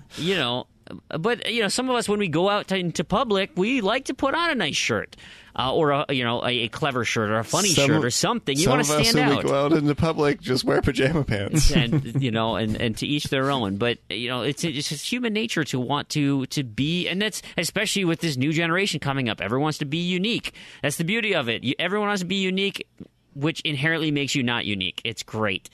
You guys remember those demotivator posters? Where you got like the ones where it's like attitude, and it's some artful image, and then it says some sort of motivational thing, and then the demotivators obviously are something different, that it's a relatively negative word, and then they have a terrible saying underneath. But the one I always see is like this snow-covered tree standing alone on a hill, and the word is loneliness. And the thing at the bottom says, well, take solace in knowing that you're not alone in your loneliness, yet you are so alone, so very alone. It's like, it's just one of those things. Like, everybody wants to stand out and be different, and then you show up in the social space and everyone's got the same hat on. It's going to happen. And that's why you get, even talking to Stoosh in the new Rocket League update, he's got there's that explosion he wants with the Grim Reapers or whatever. Grim Reaper, yeah. Mm-hmm. I'm sure that looks super cool. And you know what? That enhances your own experience. I like loot boxes. So despite what you guys were saying, now I don't like, and I mentioned this in the Discord chat, I don't like the fact that there is an element of gambling and addiction to it. That does bother me, especially when it comes to younger, more impressionable gamers, because children don't have the mental capacity to understand how they're being manipulated. That's why, vans with no windows and dudes with candies and puppies are great molesters, because kids can be tricked super easily. And so if you have an adult psychological expert who knows how to trick kids into spending money that they don't have, that is devious and disgusting, and we don't know the long-term effects of what that can do, because there's so much neuroplasticity. Kids' brains are changing all the time, and so if you're rewarding behavior like that, you are creating essentially junkies who need loot boxes and this thrill of opening a loot crate, and they're going to be completely codependent on buying these things all the time. I think that's sick. I think there's a real problem there. As an adult, I could give two craps about how you spend your money. That's your choice. You should know better. And if you want to spend $30 on the chance at getting a rare something, more power to you. Like, I've been playing Marvel Puzzle Quest on my phone, and you got all these mythic cards, and it's like, oh boy, yeah, that's a really powerful card. I wonder what my chances are of getting that. I don't know what it is in the box, but I could buy it here for $99. Are you kidding me? Like, why would I spend $100 on one card that I might win some extra games in? Like, that's freaking garbage. But hey, if somebody wants to spend that, go nuts, man. That is your money. You can do whatever you want with it. But what that does for us as a gamer who doesn't like loot boxes is it keeps the price of the games down. The quality can still go in there, and they can help supplement their income. It is a slippery slope, though, because I think it was mentioned in the last show, you now have created a scenario where, especially for publicly traded companies, they say, hey, that's really great. You guys made a lot of money on loot boxes. So can you break the game so like people have to buy more loot boxes? I totally get.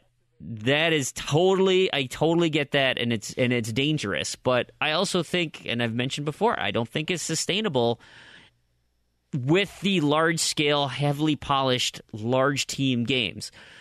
That's why I spend so much time in indie games, and I like them so much more, is that they tend to be more passion projects. Like, the NBA just started. I'm all over the place today. If you guys don't know yet, the NBA just started, right?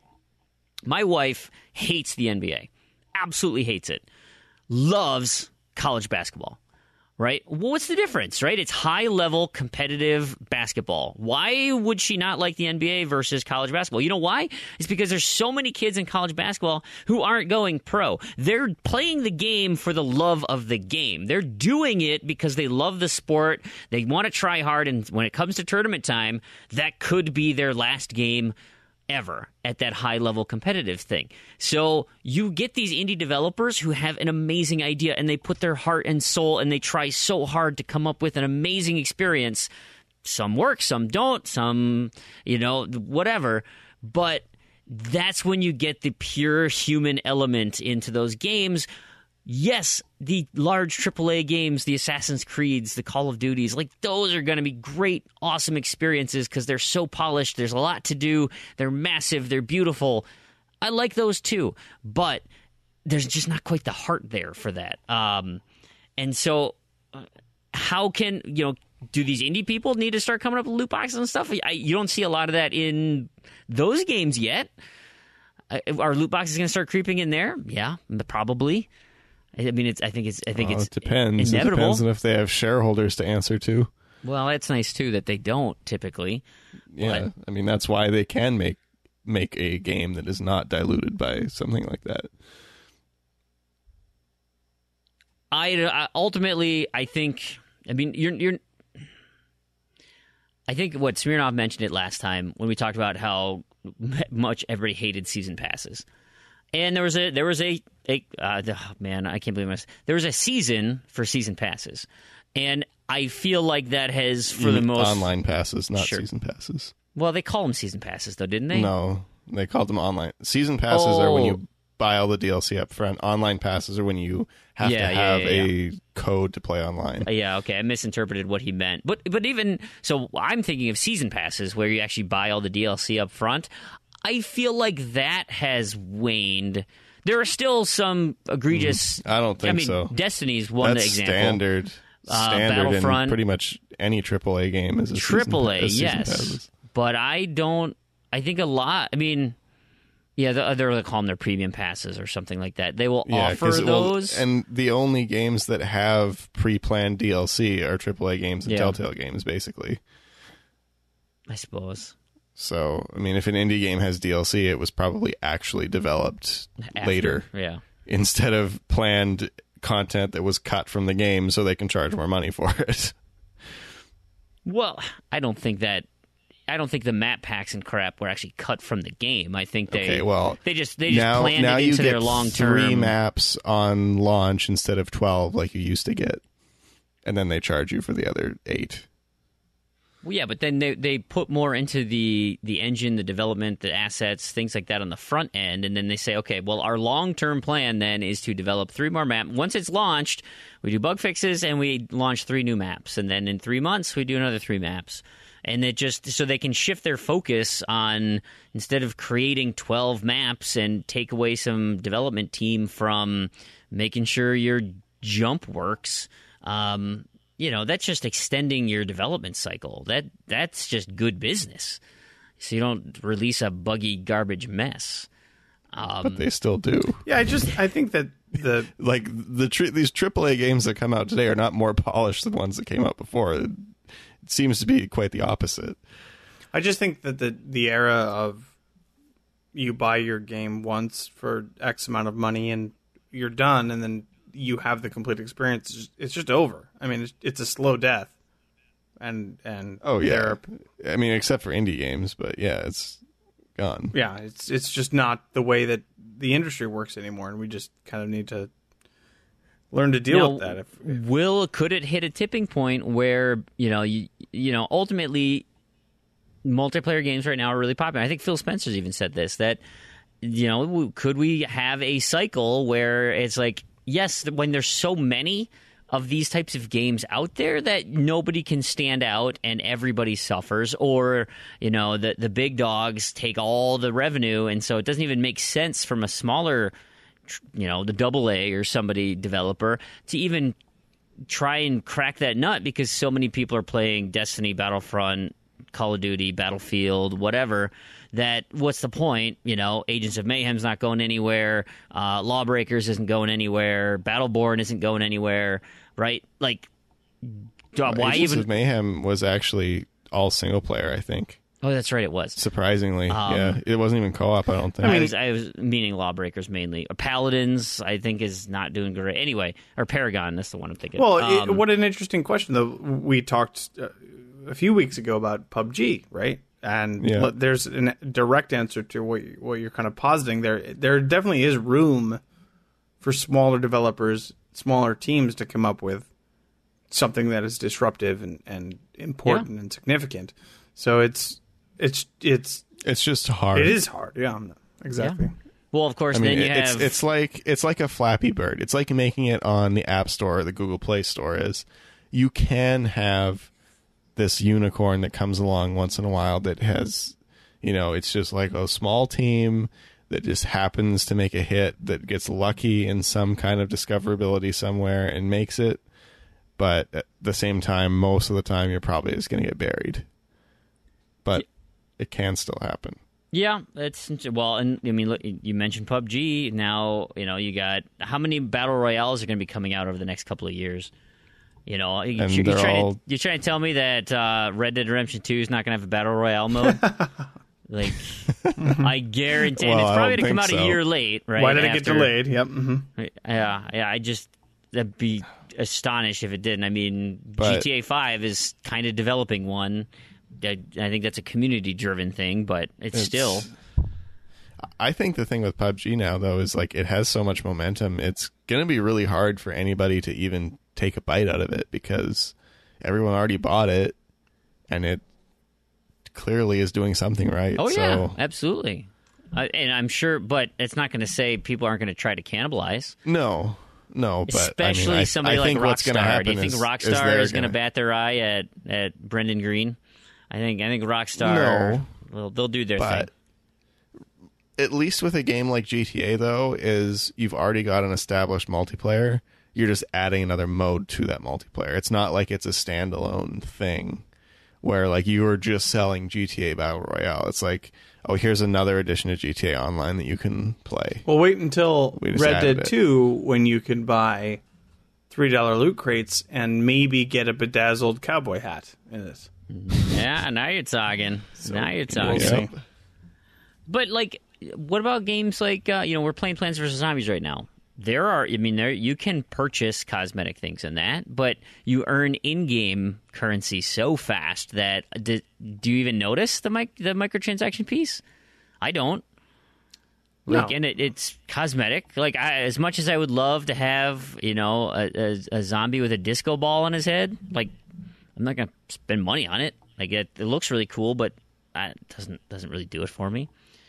Anyway, speaking of which, though, there's another topic that came up. We had mentioned Activision, a lot of Destiny talk, although this doesn't apply to Destiny. It was very clear from Destiny that this doesn't apply, but it does reflect on their parent company, Activision, that this patent submission emerged from their filing back in 2015, and it was granted on October 17th. And what it is it shows a computer algorithm that matches players based on a series of different matchmaking applications, and one of which, so they have these different engines, right? You can look at the schematics here, and it says, here's the matchmaking application. You can use the scoring engine, or the analytics and feedback engine, or the microtransaction engine. It's like, whoa. I love the wording on this, too. What does that mean? Love the wording on Are you this. talking about the Activision spokesperson? Yeah, the one where... Go ahead, you read it. Well, I'm just going to summarize it in the way that I viewed it, then I'll let you read the real one. Okay. But my interpretation was, we'll pair a new player who chose a sniper class with an elite sniper that spent $300 on a fancy sniper rifle. So maybe that new player will also want to buy that $300 sniper rifle, which is a really nice way of saying, we're going to match people that spend money with people that don't spend money, so the people that don't spend money either quit or spend money. Yeah, this that's is pretty bad. much how I read that as well. And they really, really prettied that up and tried to... Well, you tried be to the put a nice judge. little Here bow it tie is. You on ready? that. For example, Microtransaction Engine 128 may identify a junior player to match with a marquee player based on a player profile of the junior player. In a particular example, the junior player may wish to become an expert sniper in a game. Microtransaction 128 may then match that junior player with a player that is highly skilled as a sniper in the game. In this manner, the junior player may be encouraged to make game-related purchases, such as a rifle or other item used by that highly skilled sniper. Maybe encouraged. Yeah. Maybe encouraged. So, I mean, they even have this like feedback loop here too. Like, hey, okay, did the first place player, did he have a weapon or a gun or something that made him really effective, and then was a loser in that match? Did that trigger a buy? And then it's like, yes, it did. Okay, move over to here, and then we'll send him into this algorithm. It's kind of gross. they're pretty adamant that... More than kinda. Yeah, they're pretty adamant that this... They say that the system has never been used. This is a different team. This is a development, side of the company that's never... it's never been officially implemented. Okay, sure it hasn't. You know what? Here, I got it. I understand now because this is Activision being so altruistic that they have now eliminated this for the next 14 years because they have the patent. It's like locking Diablo in a that's very nice cage, of them, yes. right? So they're like, now that we own the patent, now nobody Because- can do this disgusting, horrible thing. Nobody else could make exactly the same thing in a slightly different way and just use it too. That's not how patents work, right? You mean there are like ways to go around them that still are legal? I don't believe you. You mean like I can make a drug that does the same thing out of a slightly different compound and then patent it and sell it for $800 instead of $20? Right. No, look, ultimately some of this already happens in terms of like map packs, right? You are ostracized from a part of the community because you have purchased add-on content, and so now you're no longer able to play with that other group. Even I mean, back in the day when we were boosting it was like, hey, okay, spend some time beforehand before the session because you got about 20 gigs worth of compatibility patches so that we can actually just play together. You remember those days? that's similar to this. Now that's still kind of true. Yeah. With a lot of games. No, there's tons of games GTA that do that. is one of them. I mean, there's like 20 gigs worth of updates for the 360 version. Yeah. It takes forever to download. So I think the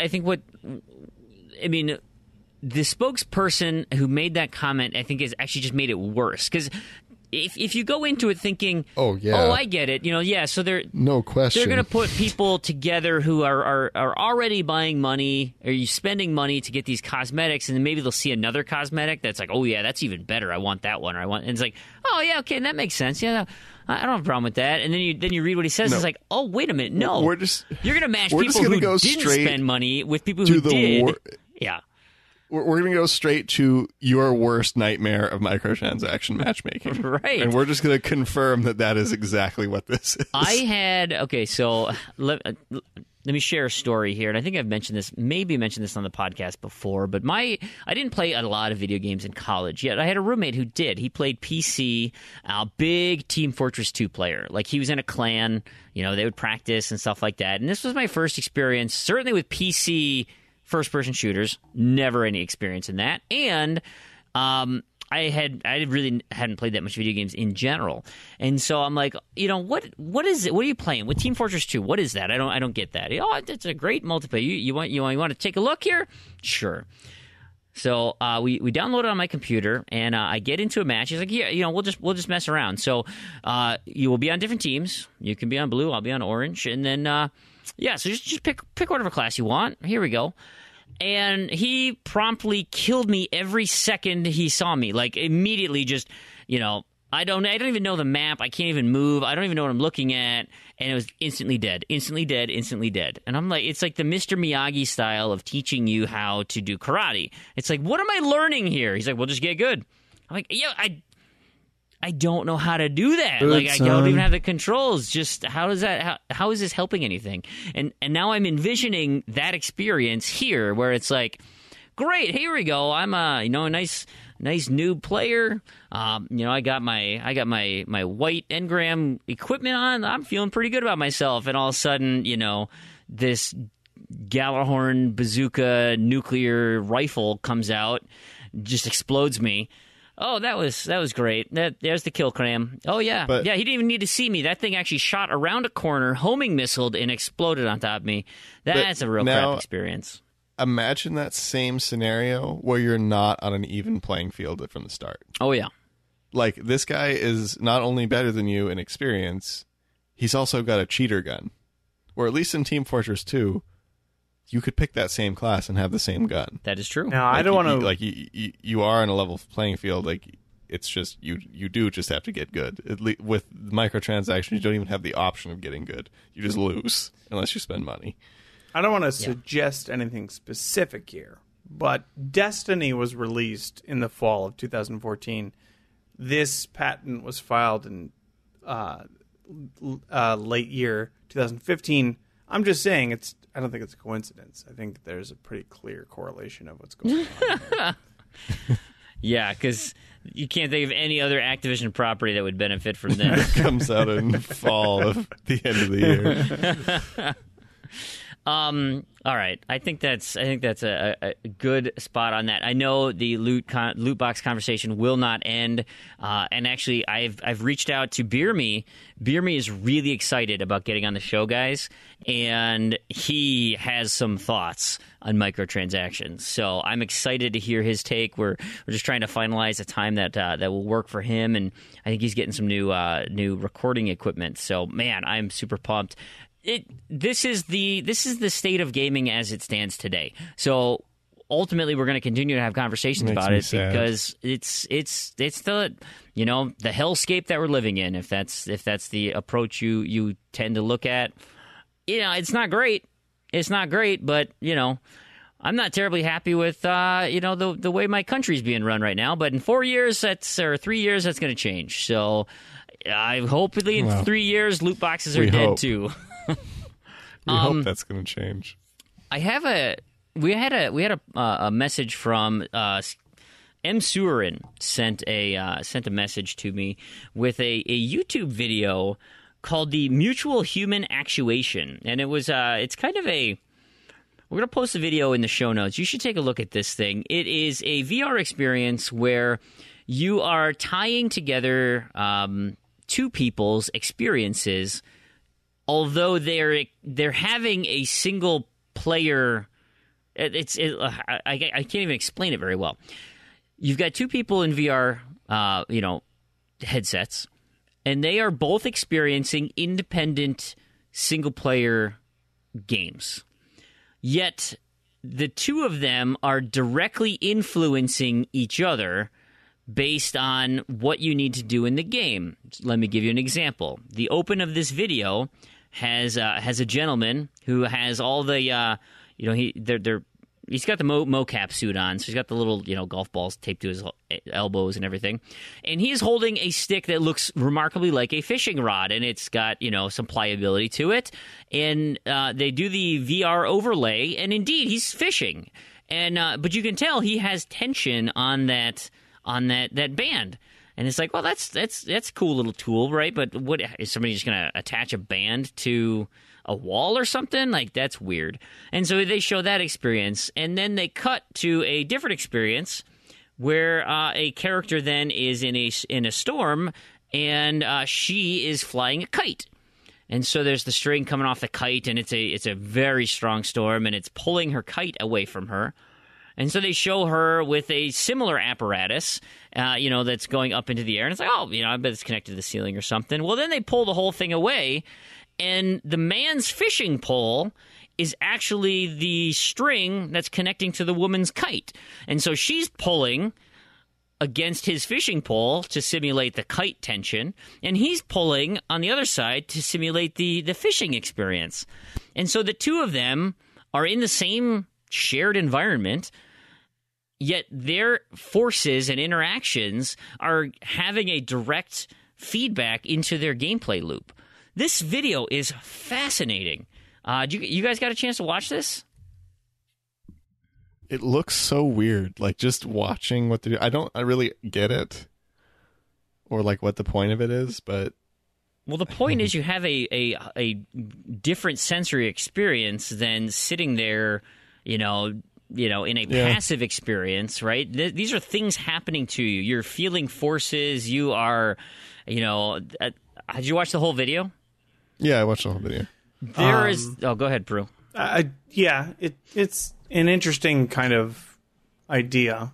By the way, if anybody wants an actual practical VR co-op experience, you can play Star Trek Bridge Crew. But there's no interaction in that. There is. You can talk to people, but you can't touch them and stuff. But even here, your interaction is going to be extremely limited in what you can do. This is clearly a tech demo. Like, these are not exactly games. my point. I can't see a practical application of this where it would be. Again, it's interesting as a tech demo. I don't know how this would be in any way an experience anybody would actually get to have under most circumstances. So it's cool, I guess, for that. But it's just, to me, it seemed, okay, you can physically move something around your partner. It's just I can't imagine a scenario in which this would ever be something that you would do or you'd want to do with another player. That's all. How? Like, literally watch the video. There's like an escape where they have to traverse a bridge. I mean, that's a single player action experience, yet the bridge doesn't show up until the other player creates the platforms for you, yet their experience is something different. You could play, think of this as a Zelda game, right? Where you have to do, interesting things with, whatever, the hook shot, and in order to get the hook shot, there has to be a target set up. Okay, well, so then the other player has to hold the target in a specific spot, but he's doing something different in his experience, that he's got to hang something to create weight to make sure that his door opens or something. Like, you just got to get creative, Proulx.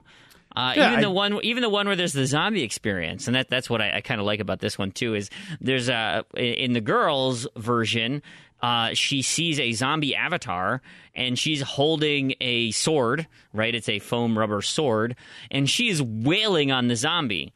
And then the man's version, who is being wailed on by this sword, is he's in an experience where snowballs are hitting him. And so he's like trying to dodge snowballs while this woman is just pummeling him with this foam sword. I'm like, that's great. How much fun, you could easily come up with multiple experiences where this makes sense in a co-op action-adventure game. And then at some point, you guys go in your separate ways. You do independent things that cooperatively help you solve a puzzle, or you then, in certain scenarios, you actually are together in the same space solving the puzzle. Like, you don't have to just do these as independent activities. You could easily create a full-fledged game in this type of scenario.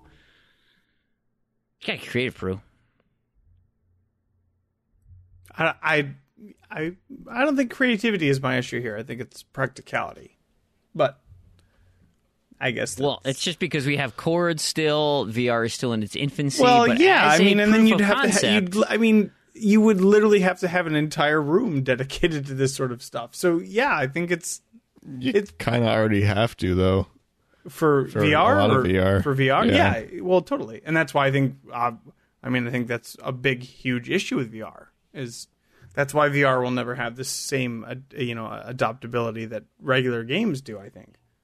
I don't think you're always going to have special equipment for VR, and then we already have a segment of people who have VR, and then if you tell them, okay, only you people who want to play VR, who also have a separate room that have enough people or enough room for 2 people, plus all of these extra bits, so that we can track the blocks that you're moving around. It just seems to me unfeasible, at least in the near future, anyways. Well, then that's the point, Proulx. We're not talking about near future. That's the beauty of proof of concepts, is now you can use your creativity to think of experiences that you could get this to work in. I mean, the technology is going to get cheaper, it's going to get more accessible, and in theory, if there are things that people enjoy doing, will grow and become more popular, and that more people will have these experiences. And I think one of the biggest hurdles for VR is the shared experience, right? How do you make multiplayer games? How do you give people the sensation of working with others or against others? Because that's where the dynamic gameplay happens. Things change all the time because you're no longer dealing with AI. You're dealing with a human being who has different thought processes, and you have to react to those. Like, that's an exciting gameplay. That's why shooters are so much fun, is because you can play the same map over and over and over and over again, yet the experience is relatively different each time, because you might have some lunatic who comes running around the corner and you didn't expect it, or he's got a different gun, or this guy's camping up in here, or and that just creates this variety that can even make a stale map more exciting, because you just don't know what's going to happen. Also, Fream, I guess with your enthusiasm for this sort of idea, you will volunteer to be one of the first people in a room with somebody else holding a stick that's, with a blindfold on, that's willing to get whacked from this other person. I'm just saying, you seem very enthusiastic about this idea. That's fine. I'd give it a shot. You go into the room with somebody else who's literally trying to beat you to death, and can't see what they're hitting, and you tell me how that goes. Have you ever played paintball before, Proulx? Have I ever played? Of course paintball. I have. Yeah, absolutely. Paintball is very fun. It is super fun. You know what You're voluntarily do? getting shot by high velocity projectiles. That does not feel good. But I don't go into it you can blindfolded. See. I'll tell you can still see, and you only get hit once, and then you're and done. Then you know then exactly what you're doing. Yeah, exactly. There's All I'm saying is you're not a person wandering aimlessly in a hailstorm that is a zombie in the other person's world that is just wandering aimlessly and not coming for you at all. I just don't think this. I get what you're saying. I get this is all futuristic. Whatever. Look, give me the holodeck, and we can have a conversation about how we would design those sorts of games and build those sorts of things. Right now, it's not practical. I don't want to be put into a room with blindfolded with somebody else who's blindfolded with a stick that's trying to stab me with stuff. I just doesn't seem It doesn't seem fun. I mean, even for achievements, maybe I wouldn't do it. Maybe I would. I don't know. Well, so I mean, here's Okay, if we're talking about achievements, maybe this is a different I'd story. bend my rule. what about that game that's coming out, A Way Out? Right? Isn't that one where it's you have to play it co-op, and each person has a different experience, yet. Oh, that prison game. That prison game, yeah, set in the 50s or whatever. Yeah, that was cool. Yeah, hey, that's pretty But similar we're to not what this is. blindfolded. No, that's fine, right? But if you pitched that idea back in the day, I'm sure people would have said that's crazy talk. Like, how are you're relying on, you have to play it co-op, you have to do this, like, that's just weird. How do you know what's going on their end? How, like, I mean, granted, it's a split screen thing, but like, that sounds crazy from a concept, and now you see it put together, and you're like, I don't that's think pretty darn cool. That might actually work. So you're seeing these independent things as tech demos, but if somebody went together, and like I said, I immediately thought Zelda. I thought their puzzle design, the interesting things that they can do is you could go into a dungeon and split up. And while one person is doing one puzzle, the other person is using what he's doing in their puzzle and collectively solving two puzzles simultaneously to get through to one side. Think of like Portal, right? This could easily be a Portal co-op mechanic. One person needs to shoot the portal, the other guy needs to go through it and then shoot his portal, right? You can do similar things with this. Yeah, it would be weird to have all these objects and proxies and things that you have to have in the environment. That does seem weird, but maybe you could do something with maybe 2 haptic sensors that can create whatever you're doing, right? And so if you squeeze a button, that creates a sensor that then, visually you can see something happening on your screen. I mean, there are ways to go about doing it. There's just you just gotta open up. I think the issue is that there with video games there are no. Because everything's virtual, there are literally no physical barriers to what you're doing. As soon as you're starting to put people in a room, you're stopped immediately. You have these incredible restrictions on what you're able to do, and I think, and I'm sure I have no doubt that there is interesting gameplay and interesting sort of experiences to have there. But I certainly don't think the Zelda experience that you keep bringing up would be, I think it would be very complicated and very extremely difficult to do. I mean, at best, what do you have? A 10 square foot room? I don't know. It just seems incredibly challenging to me on how you would logistically do these sorts of things. And maybe that's a fault of mine. Maybe that's just that I don't have the foresight to see how that could happen. And maybe there's a very easy and simple answer to it. But I can't even fathom trying to do a portal, like the co-op portal challenges with 4 people in my living room, all of us being blindfolded. It doesn't feasibly seem like something that would. But you're not technically blindfolded. Well, you are. I mean, even in the video that you're talking about, what we're seeing, and I imagine we're not getting the whole picture here. But in the video that you shared, these people are blindfolded. I mean, I guess they get a sense of where the other people are, but it's not a straight 1-to-1 ratio, right? No, but like the objects that they are interfacing with have been detected in the system. It's the same way that Vive works with the towers. Like, if you get close to an object or a wall or something that has been calibrated into the system, you will have indicators in your screen to tell you, hey, you're going to trip over your ottoman. Watch out. Like, that's how this works, is like the area is scanned for you. Now, that's not going to stop if your cat comes walking through, and that cat will be invisible and will kill you. Or the other person if you're facing the other direction. Or any other X numbers of factors. And that's why I just don't think it's I just don't think it's feasible. That's just kind of how I feel. I think VR is feasible in certain scenarios, certain situations. This is not one of them. It's just weird to think that I'm going to be moving physical objects around another human being in a virtual space, and I don't even know that it's worth the effort at that point. Like you say, you'd have to scan everything. You'd have, like in the video, they literally put motion tracking balls on everything. Oh, yeah. That they use, and it's like, no, that would take hours and hours and hours to set up for for this one thing, and it's not. I just don't think it's worth the payoff. I think you're being hugely short-sighted. It's possible. I mean, like, have you ever seen the Wright brothers' first airplane? Sure. Do you think that would work for commercial flight? Like, you look at that and you say, it's a yeah, weird. Technically, that flies, but come on. Like, you think other humans are going to be flying in that piece of crap? Like, come on.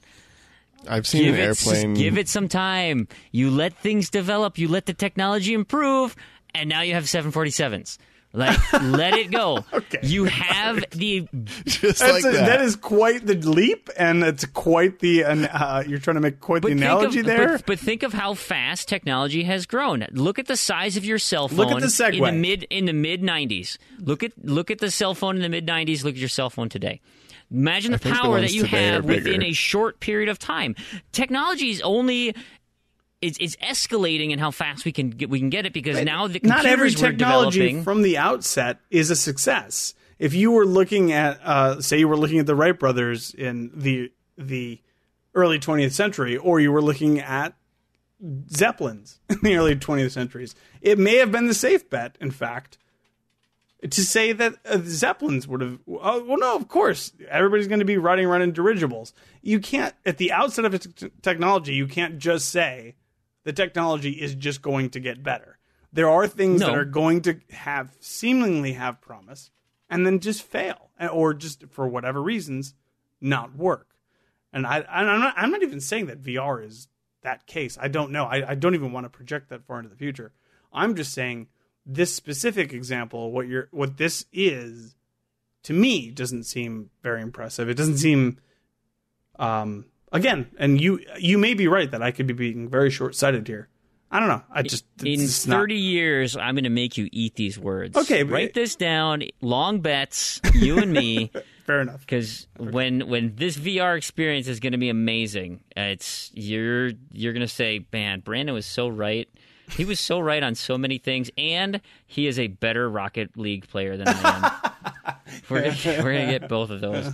Hey, I got a quick question for community. Speaking of 30 years in the future, it comes from Mark on Twitter, Gladiator 19 Gladiator 80, and he asks, "Hey, do you guys still see yourselves achievement hunting in 30 years?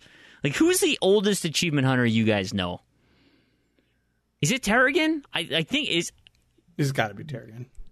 I don't know anybody older than Tarragon who's as active an achievement hunter. I'm sure there are others. Maybe they kind of keep to themselves. Yeah, probably. How old's Steven? That I know. He's up there. He's in his 40s, isn't he? He's going to be pissed if he's not. I mean, I would guess so, but I don't know for sure. I think. I mean, so you guys are young bucks. Do you still think that you're going to be achievement hunting in 30 years? How old will you be? 57? I will say this. It depends. 60? You'll be 60? I don't think in 30 years it will be the case, but I will say this. If there was a universal achievement system when I started playing games, during the NES era, and it tracked everything. It just tracked, whatever you played. It tracked the Nintendo, the Sega games, the PlayStation games. It tracked everything. If there was a system in place that existed like that, I think I would absolutely be playing in 30 years. If it tracked from now until forever, I think that there's a very strong. Obviously there's bragging rights. You have high scores and stuff like that, but what Microsoft did is so brilliant. Is just you can save it and you have this record of everything you've done. And if that was the case throughout gaming history and into the future, because obviously we can't say that it's going to be there 30 years from now. But if it was the case, yeah, absolutely, I would definitely be doing this the same sort of stuff. Where are you, Randy? 30 years? It's hard to say because you're going to be dead. You're going to be dead in 22, right? That's your negative outlook on life. It's just I'm not going to make it 30 years. Screw that. Yeah. No, of course not. What do you think? I'm a robot? I don't know. It's hard to say, because if you asked me 10 years ago if I would still be playing RuneScape all the time, I probably would have said yes. It just depends on how my interest in kind of, I mean, to keep achievement hunting for 30 years, you're going to have to be interested in whatever current gaming is. And with a lot of the trends of gaming right now, as I don't know if in 30 years I'm going to be interested in games that are coming out at that time. Yeah. So, I mean, if that's the case, sure, I'll probably still be going for achievements, because I've always been a completionist, and achievements are a way to kind of fulfill that or supplement that want to be a completionist. But I mean, if I end up ditching Xbox or whatever and just playing old games that I haven't played, then who knows? I might just drop it altogether. Yeah, it's funny. I didn't even consider what you had just said until you spit it out, and now that totally changes what I was going to say. So I've got two facets here. Number one is, if you recall a few episodes back, I did a How Long to Beat, and I was going to take me 41 years to finish all my games. And so even if the gaming climate does change, I still have 40 years worth of games to play. So that works in my favor to be achievement hunting. Now, granted, I would need an Xbox that would still work and servers that would still allow me to unlock achievements. But in theory, I could continue to achievement hunt till I ran out of games that were accessible. The other answer, the answer I was going to give is inherently, I mean, achievement hunting is, like Proulx said, a visual representation of your, accolades in a game. Ever since I started playing games like on the NES, the Genesis, GameCube, whatever, I was effectively achievement hunting. It just didn't, there was no toasts, there was no pop-ups, there was nothing to indicate what I was doing, but you're damn right I got every star in Mario World. I went and did all the collectibles and things in, whatever character platformer that was out there. Like, that was inherent to my nature of wanting, like Randy just said, to complete things. And achievements help quantify, are you actually done with that game? Have you done everything that needs to go? So if there is a system out there, be it through Xbox or PlayStation or Playbox or whatever ends up happening in 30 years, yeah, I'll probably still be doing it if I'm still enjoying gaming. Knowing that my son is big into gaming, 30 years from now, he's probably going to have a son, and I'm hoping that Grandpa gets to play with his, son's son, and I get to introduce him to Ori and the Blind Forest or whatever the, game happens to be at the time. Now, Back in my day. That's right. We used to have tough-ass platformers, not this garbage, not this VR experience where somebody's pulling a rope on one side and I'm pulling the other. Man, it's so weird. Did you have something else you wanted to add, Proulx? No, I'm good. Do you want to talk about Rock Band? I know Randy does. Oh, I do. Let's hear it. So this, again, going back to how do you see yourself gaming in 10 years? Well, it's coming up on the 10-year anniversary of Rock Band. And so Harmonix, which is dead to me, has they laid off a bunch of people. I don't know if you saw that. They did. Yeah. I did see that. Gosh, you can't believe you're laughing Don't at worry. that. You're such a sicko. I see everything bad that happens You just at Harmonix. revel in the misery of others. Someone tells me. It's a mutual thing. They make me sad, and then I'm happy when they're sad. So, me and Harmonix, we've got a thing. So anyway, so they had so I'm sure, as I've said before, is like Rock Band is a big deal to me, and so much of that game is important to me, which is why Rock Band 4 makes me so sad. It's because it just took a big dump on everyone that liked Rock Band. Yeah. I mean, that's a little bit of an exaggeration, but it was a disservice to early adopters, to say the least. And now Harmonix is saying, oh, well, we're doing we're doing this thing called Rock Band Diaries. So you can write in your Rock Band story of like, you know, oh, like I met my spouse playing Rock Band at a party or whatever, and now we have Rock Band parties at our house all the time because we played Rock Band or whatever. Just kind of cool stories. And I was like, man, I should write one of those because I've got so many fun stories of Rock Band because like most of my friends played Rock Band. We would play Rock Band all the time. And I was like, no, that's just going to make me sad. And now part of me wants to write a half really nice diary and then the new half of like what I think about Rock Band now and just submit the whole thing. Like when you're using adult toys to do Stramillionaire? No, that wasn't Rock Band, fortunately. Oh. But I mean, the saw could play a role. I didn't do that though. The saw was $100. It's too expensive. That's right. And I forgot that was Guitar Hero.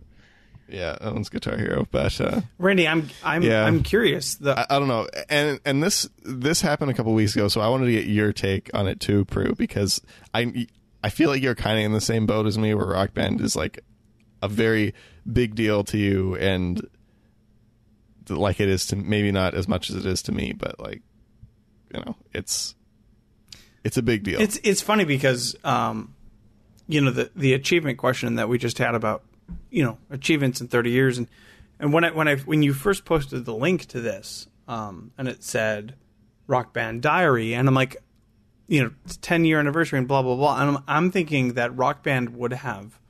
I was thinking Harmonix had created this sort of your 10-year journey through Rock Band and would have said, oh, you started playing Rock Band on this date and, you know, you beat the endless set list here and then you formed this band when Rock Band 2 came. You know, like I was expecting that sort of thing, and it was actually, before I even realized it, was kind of hoping for that sort of thing.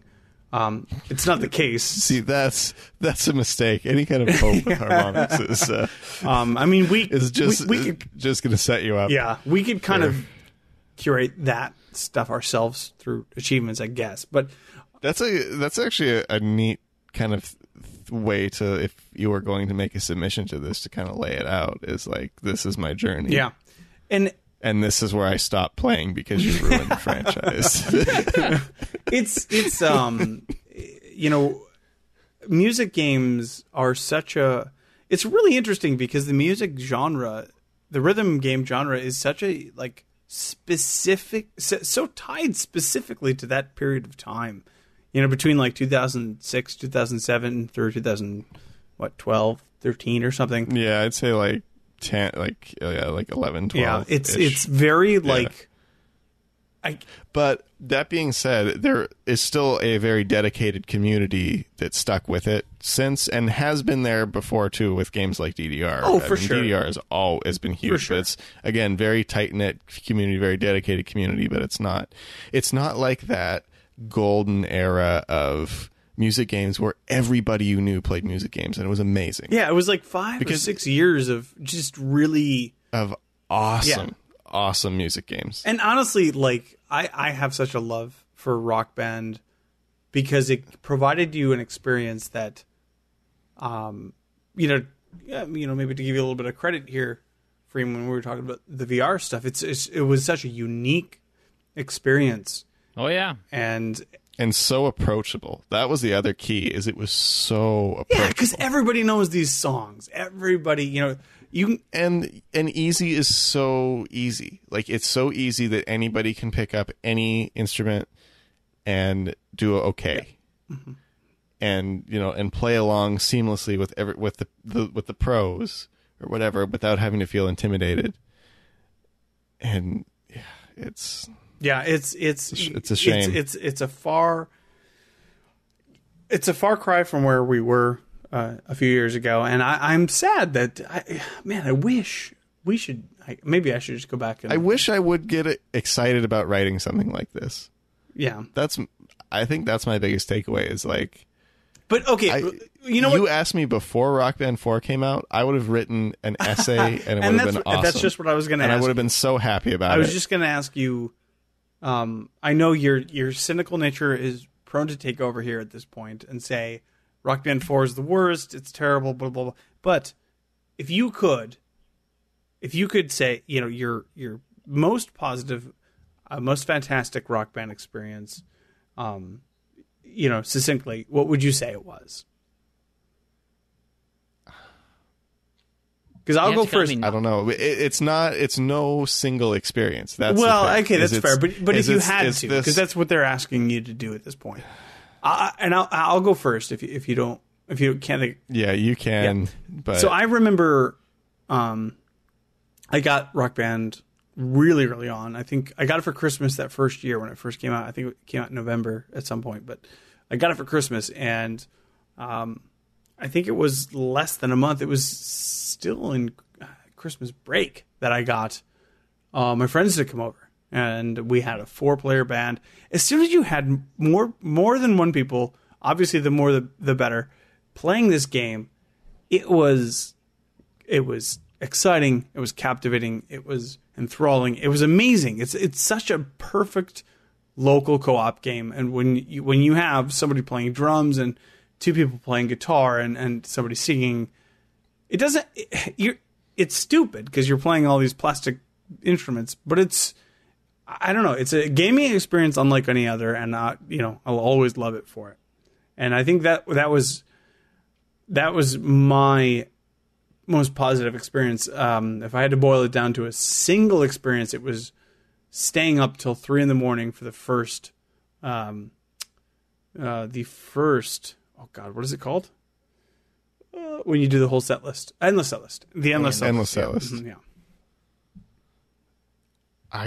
I can't even think of one single. I mean, there are plenty of experiences that stand out, but it was just the continuous, just play of Rock Band on a regular basis with people locally and people online. Because playing with the band online was great too. It was, yeah. Mm-hmm. And it worked super well. And it's just, it was kind of that whole era. And I guess, you say I'm cynical about Rock Band 4. Of course I am. But the reason I'm cynical about Rock Band 4 is because I have so much love for that era of Rock Band that now I'm not blaming Rock Band 4 for not reproducing that. But I think there could have been a chance to have more of that if it wasn't such a poorly done launch. Yeah. I don't disagree with you. And and I'm not saying by any means that I think that Rock Band 4 could have recreated that era of gaming, because I don't think it could have. Period. I mean, that era is gone, that time is gone. It's not going to come back. But I think you would have a lot more people stick with it, and a lot more adoption if it wasn't basically almost lying about the content of the game until the day it came out. But I do think that it's kind of an important milestone. Guitar Hero 2, which was on the 360, of course, but I think Rock Band, the release of Rock Band, especially when you're hearing this now, almost exactly 10 years ago, is a very significant event in gaming history. And it's so funny because it was such a flash in the pan. It was so limited in scope, in time, but it was this was such a big deal in gaming. It's really interesting to go back and say, 10 years ago, Rock Band came out. And it's really just to reflect on that.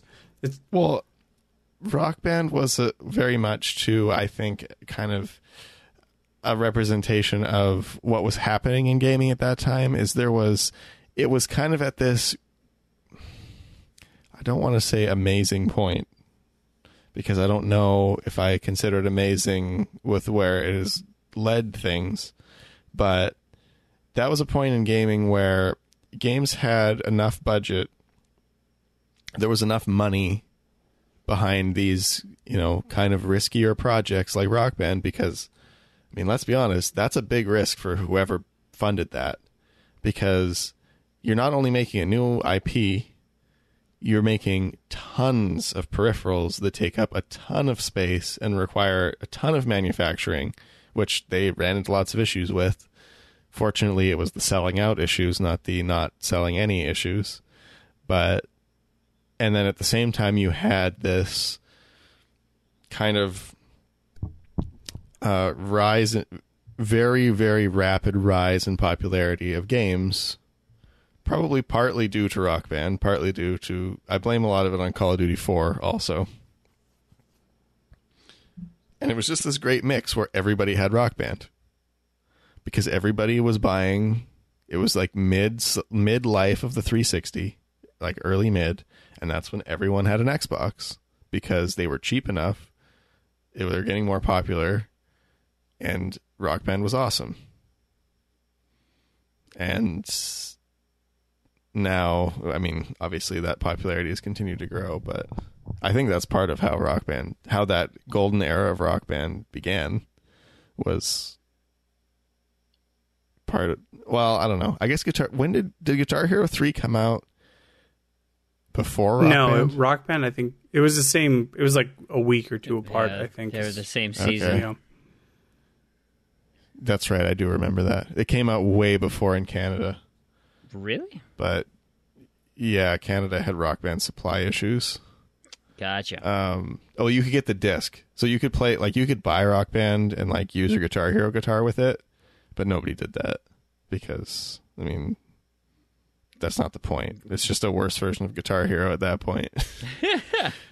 Well, for Rock Band 1 at least. Yeah. But yeah, I don't know. Interesting. I'm thinking I wanna write for this, but also it would make me angry and sad. So we'll see. We'll see what I feel like. Nice. Well, how about we move into some feedback and listen to our community? We have so much feedback out there, and I know a lot of it we cannot get to. So thank you. We're going to save it. We're going to keep it for future shows. So if you don't hear what you asked this show, I promise we'll get to it down the road. So let's just pick some of these off. We had one. This is a couple weeks old, from JJ Aldana. Says, "Hey, is there any dead series out there that you'd like to make a comeback?" Should we get Dead Space? I don't think he means literally. I think it but what's that? A dormant series. Yeah, what do you got, Randy? Earthworm Jim. I think we've heard that before. Probably. And now, I mean, here's the beauty of it too, is I heard and it was they were talking about, it was on Game Informer podcast, they were talking about PUBG and what would be a cool, like, PUBG type style game. And one of them brought up the game Bully. I was like, man, Bully as a PUBG would be pretty darn cool. You got your slingshots and stuff, and you're running around doing a battle royale in a schoolyard. And I was like, man, yeah, modern Bully would be great. Like, if they just made another version of that game, in this, given the tools that we have at our disposal, just a fun open world like that. There's plenty of those things out there. Prue, do you have anything that kind of jumps out at you? Well, we talked about Star Wars earlier, so I would say Knights of the Old Republic. That's a big answer for me generally. Yeah. Go ahead. One of mine that I know has come back a few times, but thankfully there are other games that are similar to this, like Arrow, I just mentioned, is similar to that, but man, Amplitude and Frequency are just awesome, and I wish I had a PlayStation to be able to play those again. I don't think they're coming over to the Xbox at any time, but I really enjoy those types of rhythm games, and I'd like to see one. I have a couple more, too. Condemned would be nice. Condemned 2 ended on a cliffhanger or something. Set up for a sequel that never happened. I really enjoyed those games. And Syndicate. The 2012 Syndicate. I mean, I guess, I don't know if that's old enough to be dormant, but they canned that one pretty quick. Right. And it was also set up for a sequel. And that was definitely one of my favorite games on 360. Awesome game. Brilliant. We got a question here from Cowboy Killer. I think it's Cowboy Killer's 360 even. He says, "Hi, how much external memory is connected to your Xbox One?" What are you guys rocking on your for your peripherals there? Proulx? 0. Randy, you got nothing? Nothing. What the hell? 500 gig drive. Do you even internal, play games? And that's it. I just play a couple at a time. Gotcha. What about you, Proulx? I've got 2 terabytes. External. 2. God, you guys are weak sauce, man. I got a 4 terabyte hooked up, and it is 80% full of Tarragon's games. I was going to say, how do you? An interesting follow up would be, how do you manage it? So as soon as I'm done with a game, and I'm fairly certain there won't be any DLC or anything else, any other reason I want to play it, I'll remove it. Me too. But the nice thing is I'm a bit of a hoarder. I don't know if you guys knew this. I like to collect things. And so it's really fun. It fills my heart with... Except physical games. It fills my heart with joy when I can open up my games library and see all the games on there. That just makes me so happy. And it's like, oh, I need a game with a B for whatever the gamer tag is. Great. I've got 35 of them to choose from, and I can pick any one of them. Or, obviously I let my contest do all the talking there, but I like having collections. And so having a digital collection is super fun for me. And so I download pretty much everything that I'm interested in playing at some point.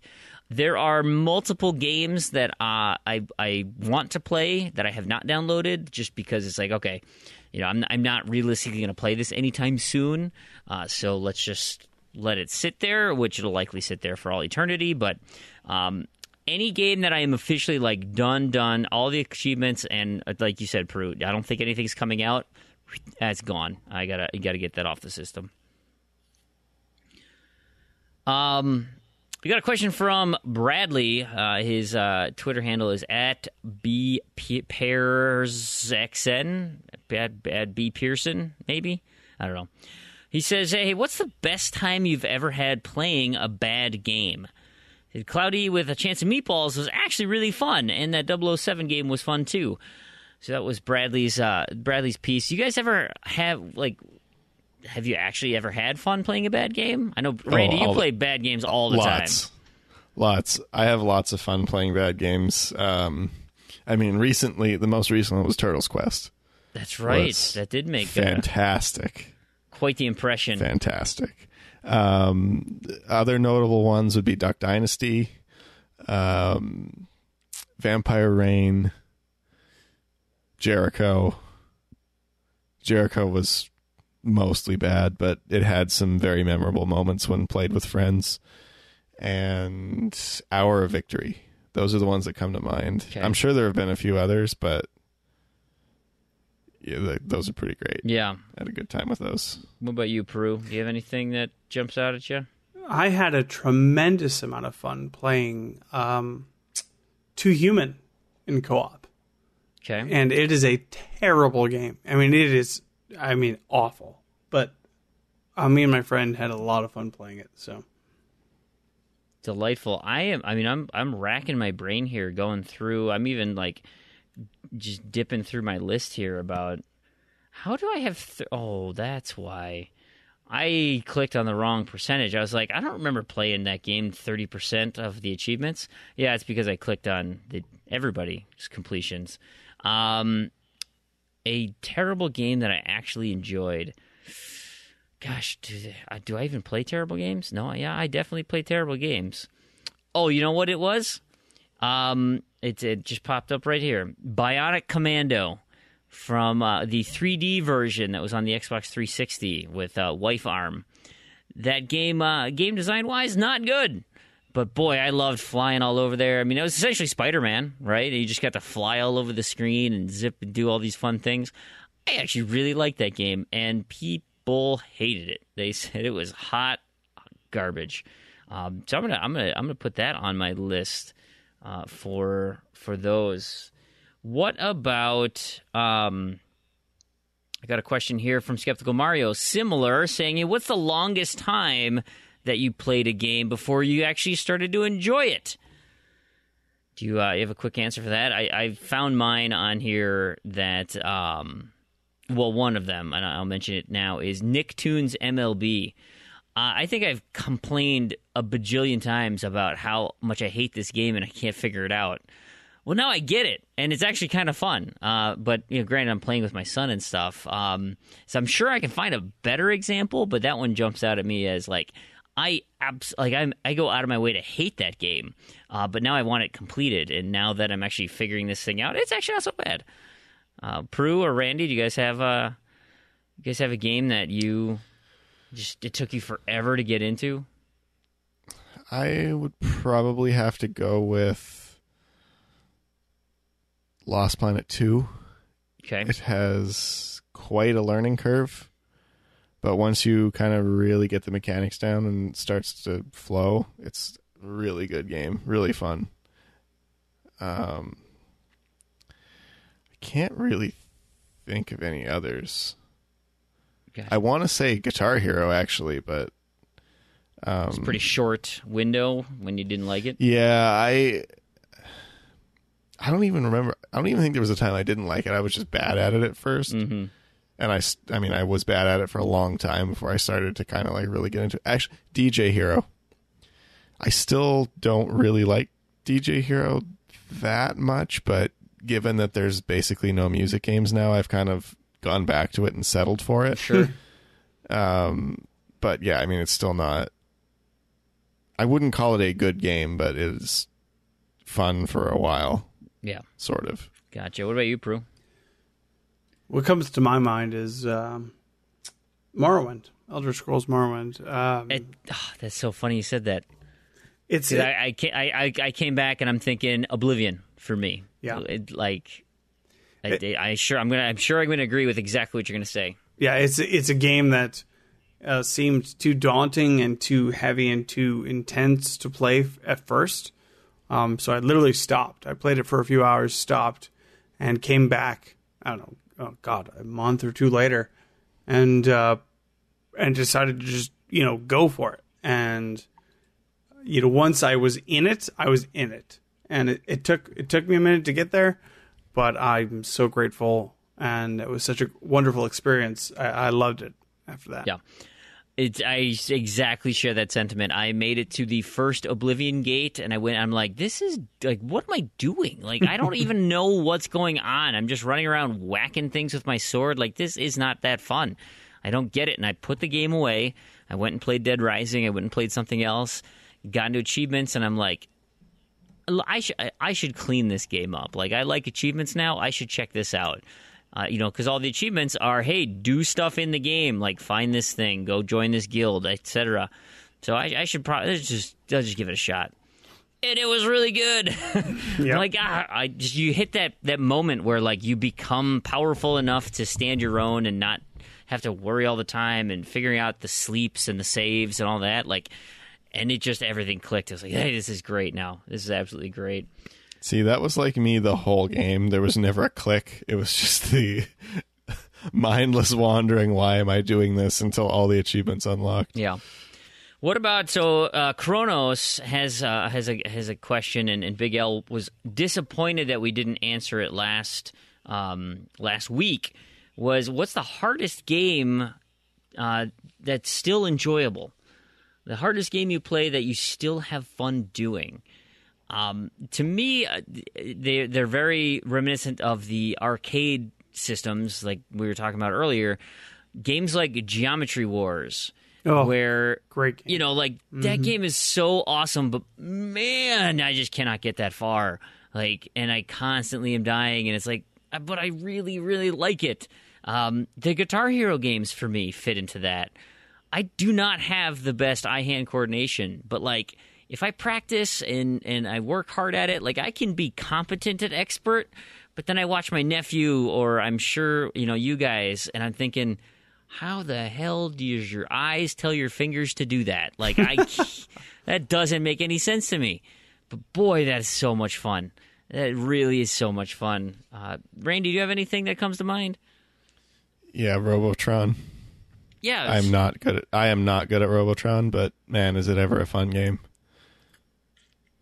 I'd like to get good at Robotron one day. Right. It's going to take some time. That's not an easy game. I mean, that's one of those twin stick shooter things, right? Yeah. Yeah, Ultratron, Neurovoider. I mean, those types of games are. I mean, they're intentionally hard. Similarly, bullet hell type scenarios where you have to be so quick with your reflexes. Prue, what about you? I wouldn't put Robotron in that category, but I mean, I've never played Smash TV, but it's very similar. It's by the same people. Yeah. So, yeah.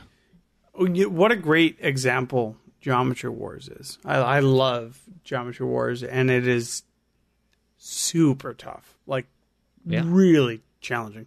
And even the second and third, I don't think I played the third one, but the second one is similarly difficult. And it ramps up fast. Oh, God, so fast. Like, Geometry Wars is, to me, and I'm sure it's not the case officially, but it was the arcade game. It was the first Xbox Live arcade game.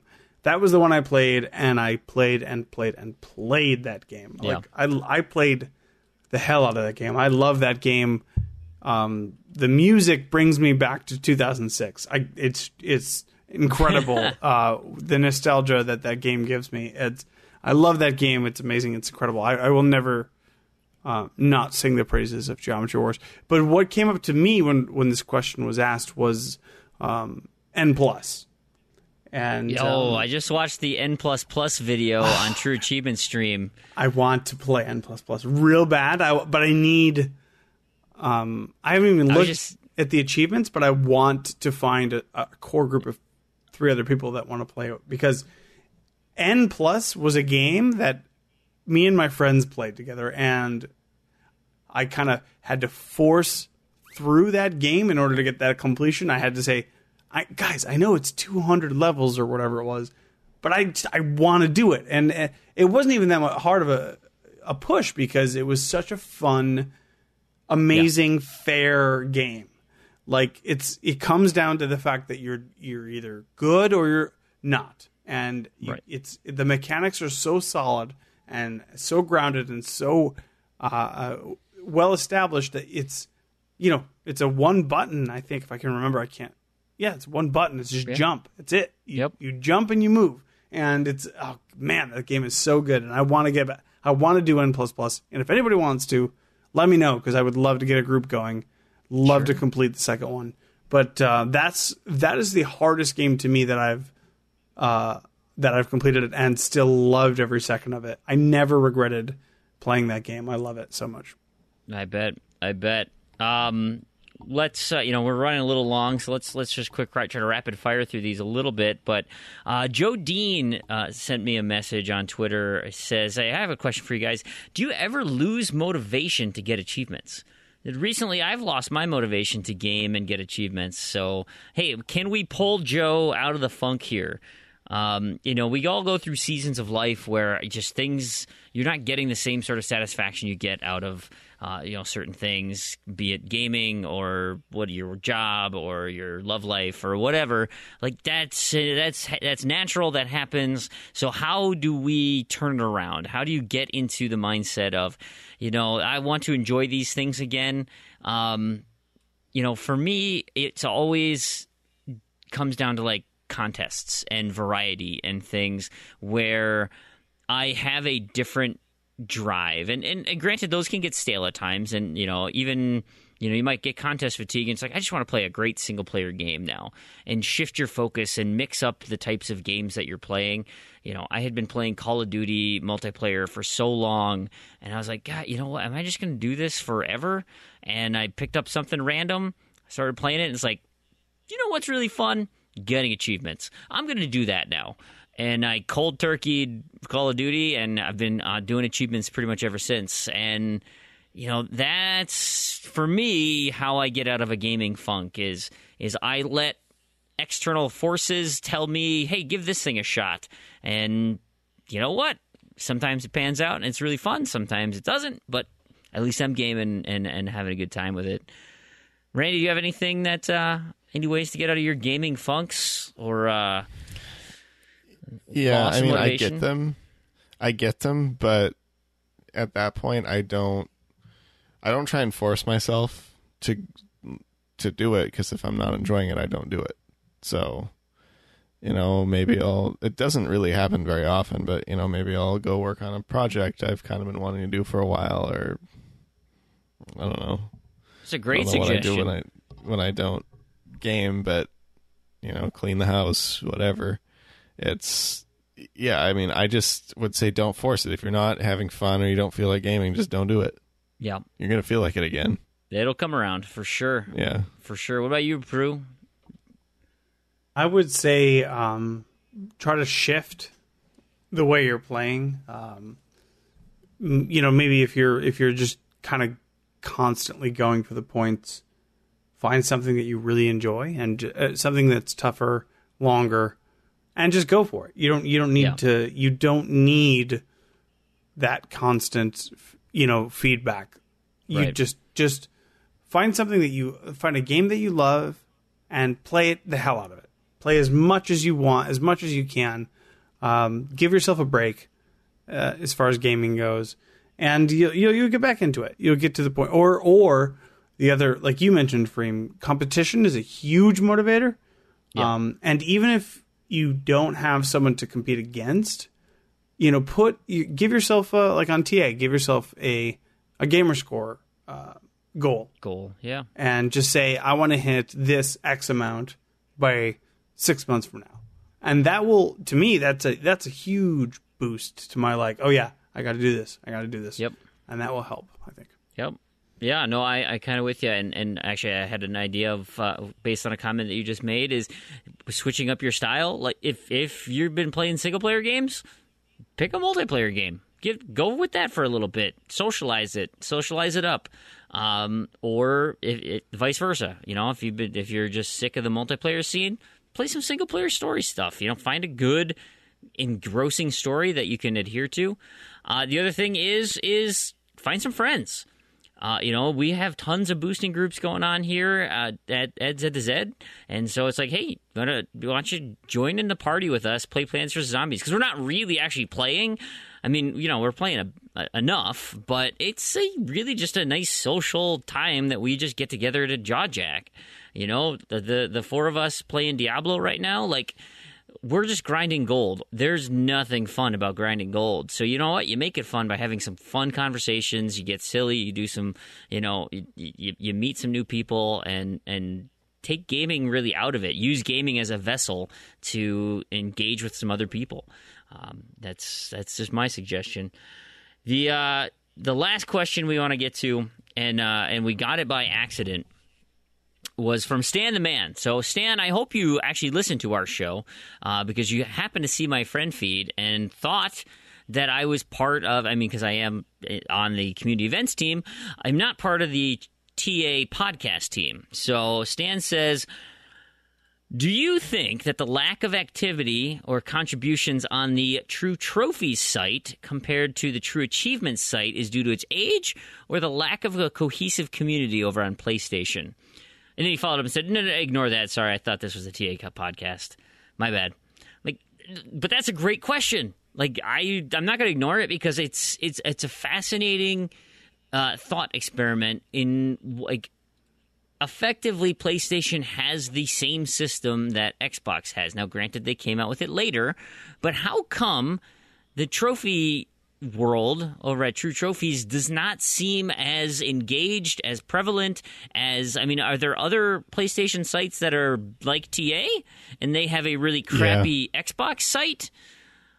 Yeah, PlayStationTrophies.org is the place for trophies, is my understanding. Yeah, True Trophies just kind of came in, and I don't know. Everything just seems to be at True Trophy or at PlayStation Trophies. Okay, is my understanding, and that's just kind of the thing. Is TT couldn't pull those people over like TA could, I guess. Sure. Okay. Well, I guess that's. But there is a trophy community with lots of trophy guides and things like that. Yeah. I don't know if it's as big as Xbox achievements, but it definitely is substantial. That's right. They're owned by the same group, right? Aren't they sister as sites? Xbox achievements, I believe. Yeah. I think it's the same. I think so too. So there you have it. I mean, it's likely that just, True Trophies came up a little too late in the game. And so, it happens. And really, it's carryover from just people who happen to have PlayStations with their Xboxes, right? I feel like that's the prominent way that the community was built was, hey, we have a sister site. All you Xbox people, we have a sister site for you and your PlayStation as well. So why don't you just link them on up?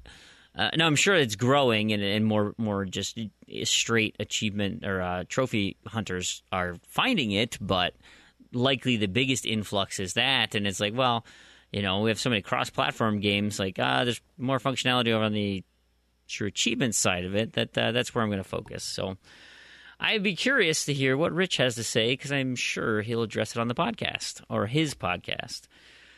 So that's pretty much it for the show, at least this part of the show. Let's just quick touch on some knobs and discos, our home for unobtainable and discontinued achievements. Randy, what's the good/bad news? It's a big list this week. Yeah, it is. So we've got, let's start it off. Dead by Daylight, No One Left Behind is discontinued. Crackle, everything is discontinued. All Four, everything is discontinued. Songbringer, the Wizard achievement is unobtainable. World of Tanks, the Story Master achievement is now obtainable. Path of Exile, the Atlas of Worlds achievement is now obtainable.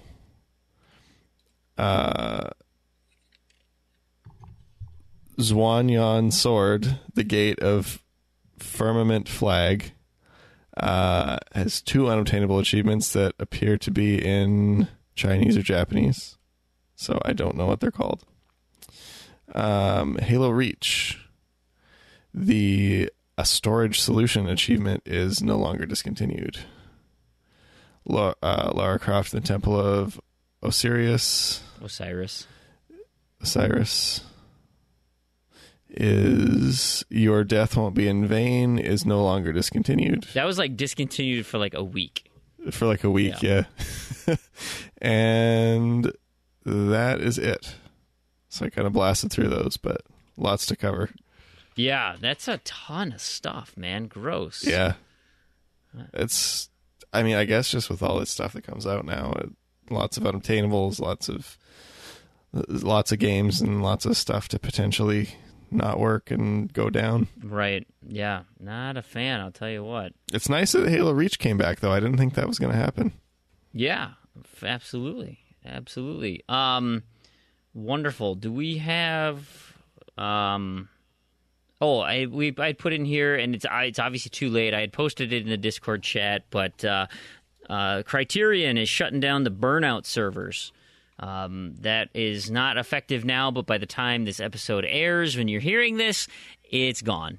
So I hope you saw my message. But yes, one of those, the online stuff is already discontinued, and one has some issues. Oh, really?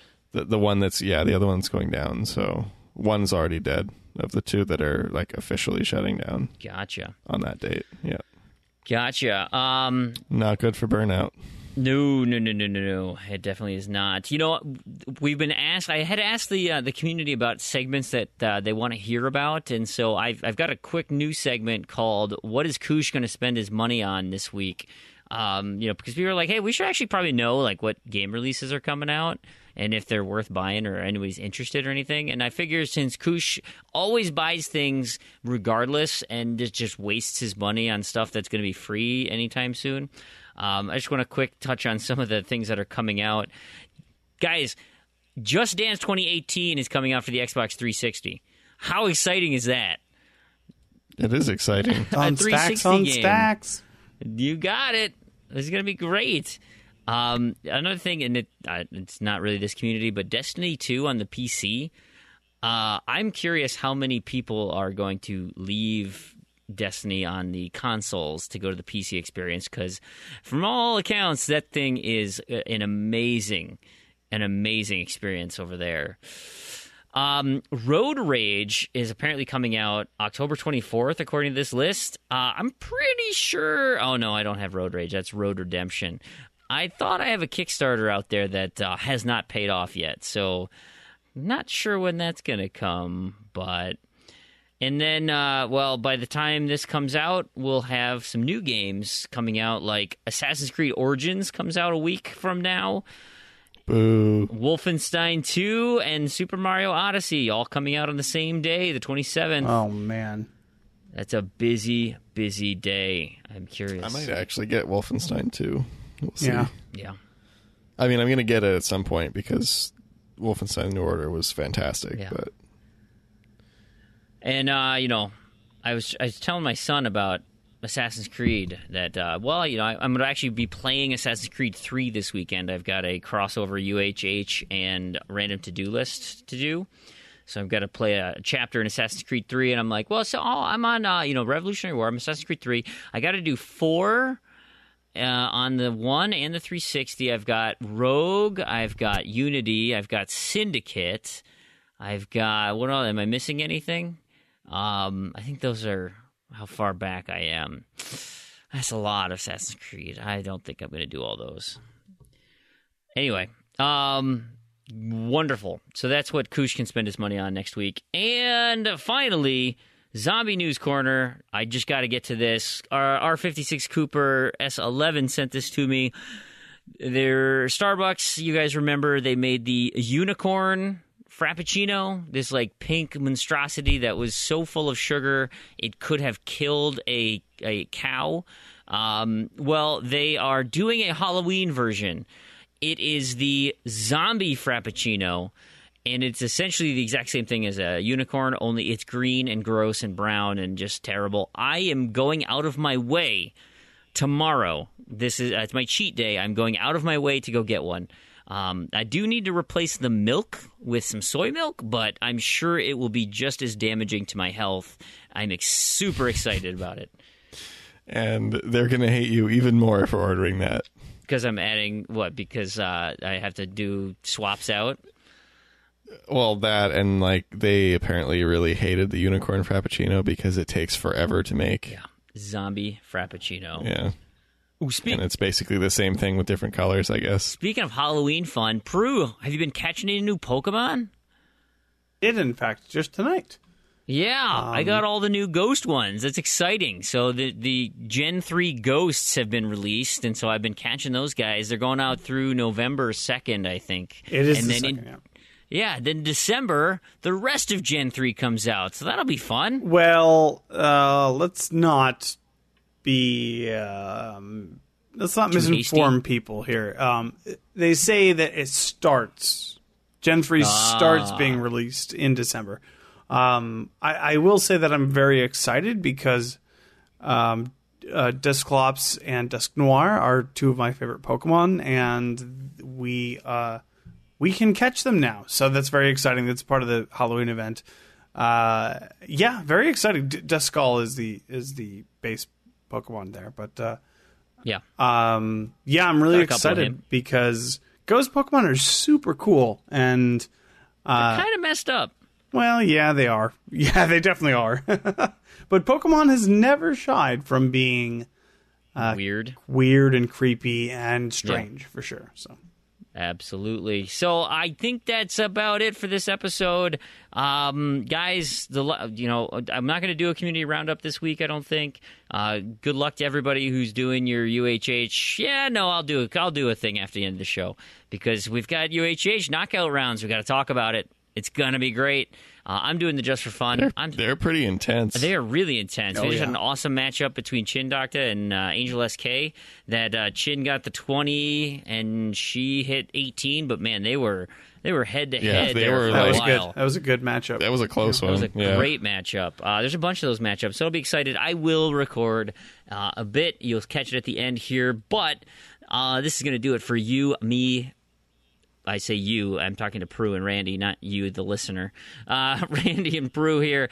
You guys want to plug anything? You want to tell people where they can find you? Anything you want to touch base before? I mean, it's like 2 a.m. for you, so it's getting late. I'm sorry I kept you up so late. Yeah. It's all right. Well, you guys don't have anything going on tomorrow, right? It's Saturday. I got some stuff going on, but that's all right. I got a birthday party I got to plan. As usual, Twitter at Randy2727 or Crandy on True Achievements. Delightful. Proulx? You can find me, same thing, on Twitter, OneUpDan, and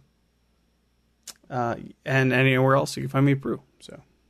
Yeah, you guys can find all of them over at my Discord channel, discord.me/Freamhole. That's FREAMWHOLE. That's my Twitter handle. That's my gamer tag. You can find Freamhole everywhere.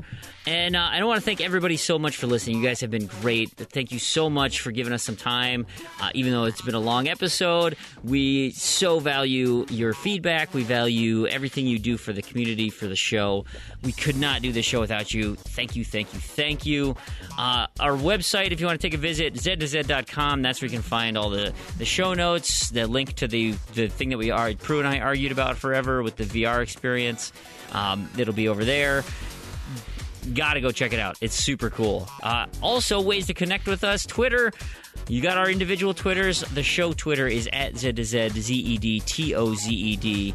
We also have an email address, contact@Z2Z.com. So, on behalf of Randy and Proulx, Damien, Planting, I've been Brandon, and to all of you achievement hunters and Gamerscore junkies out there, thank you so much for listening, and we'll catch you next episode.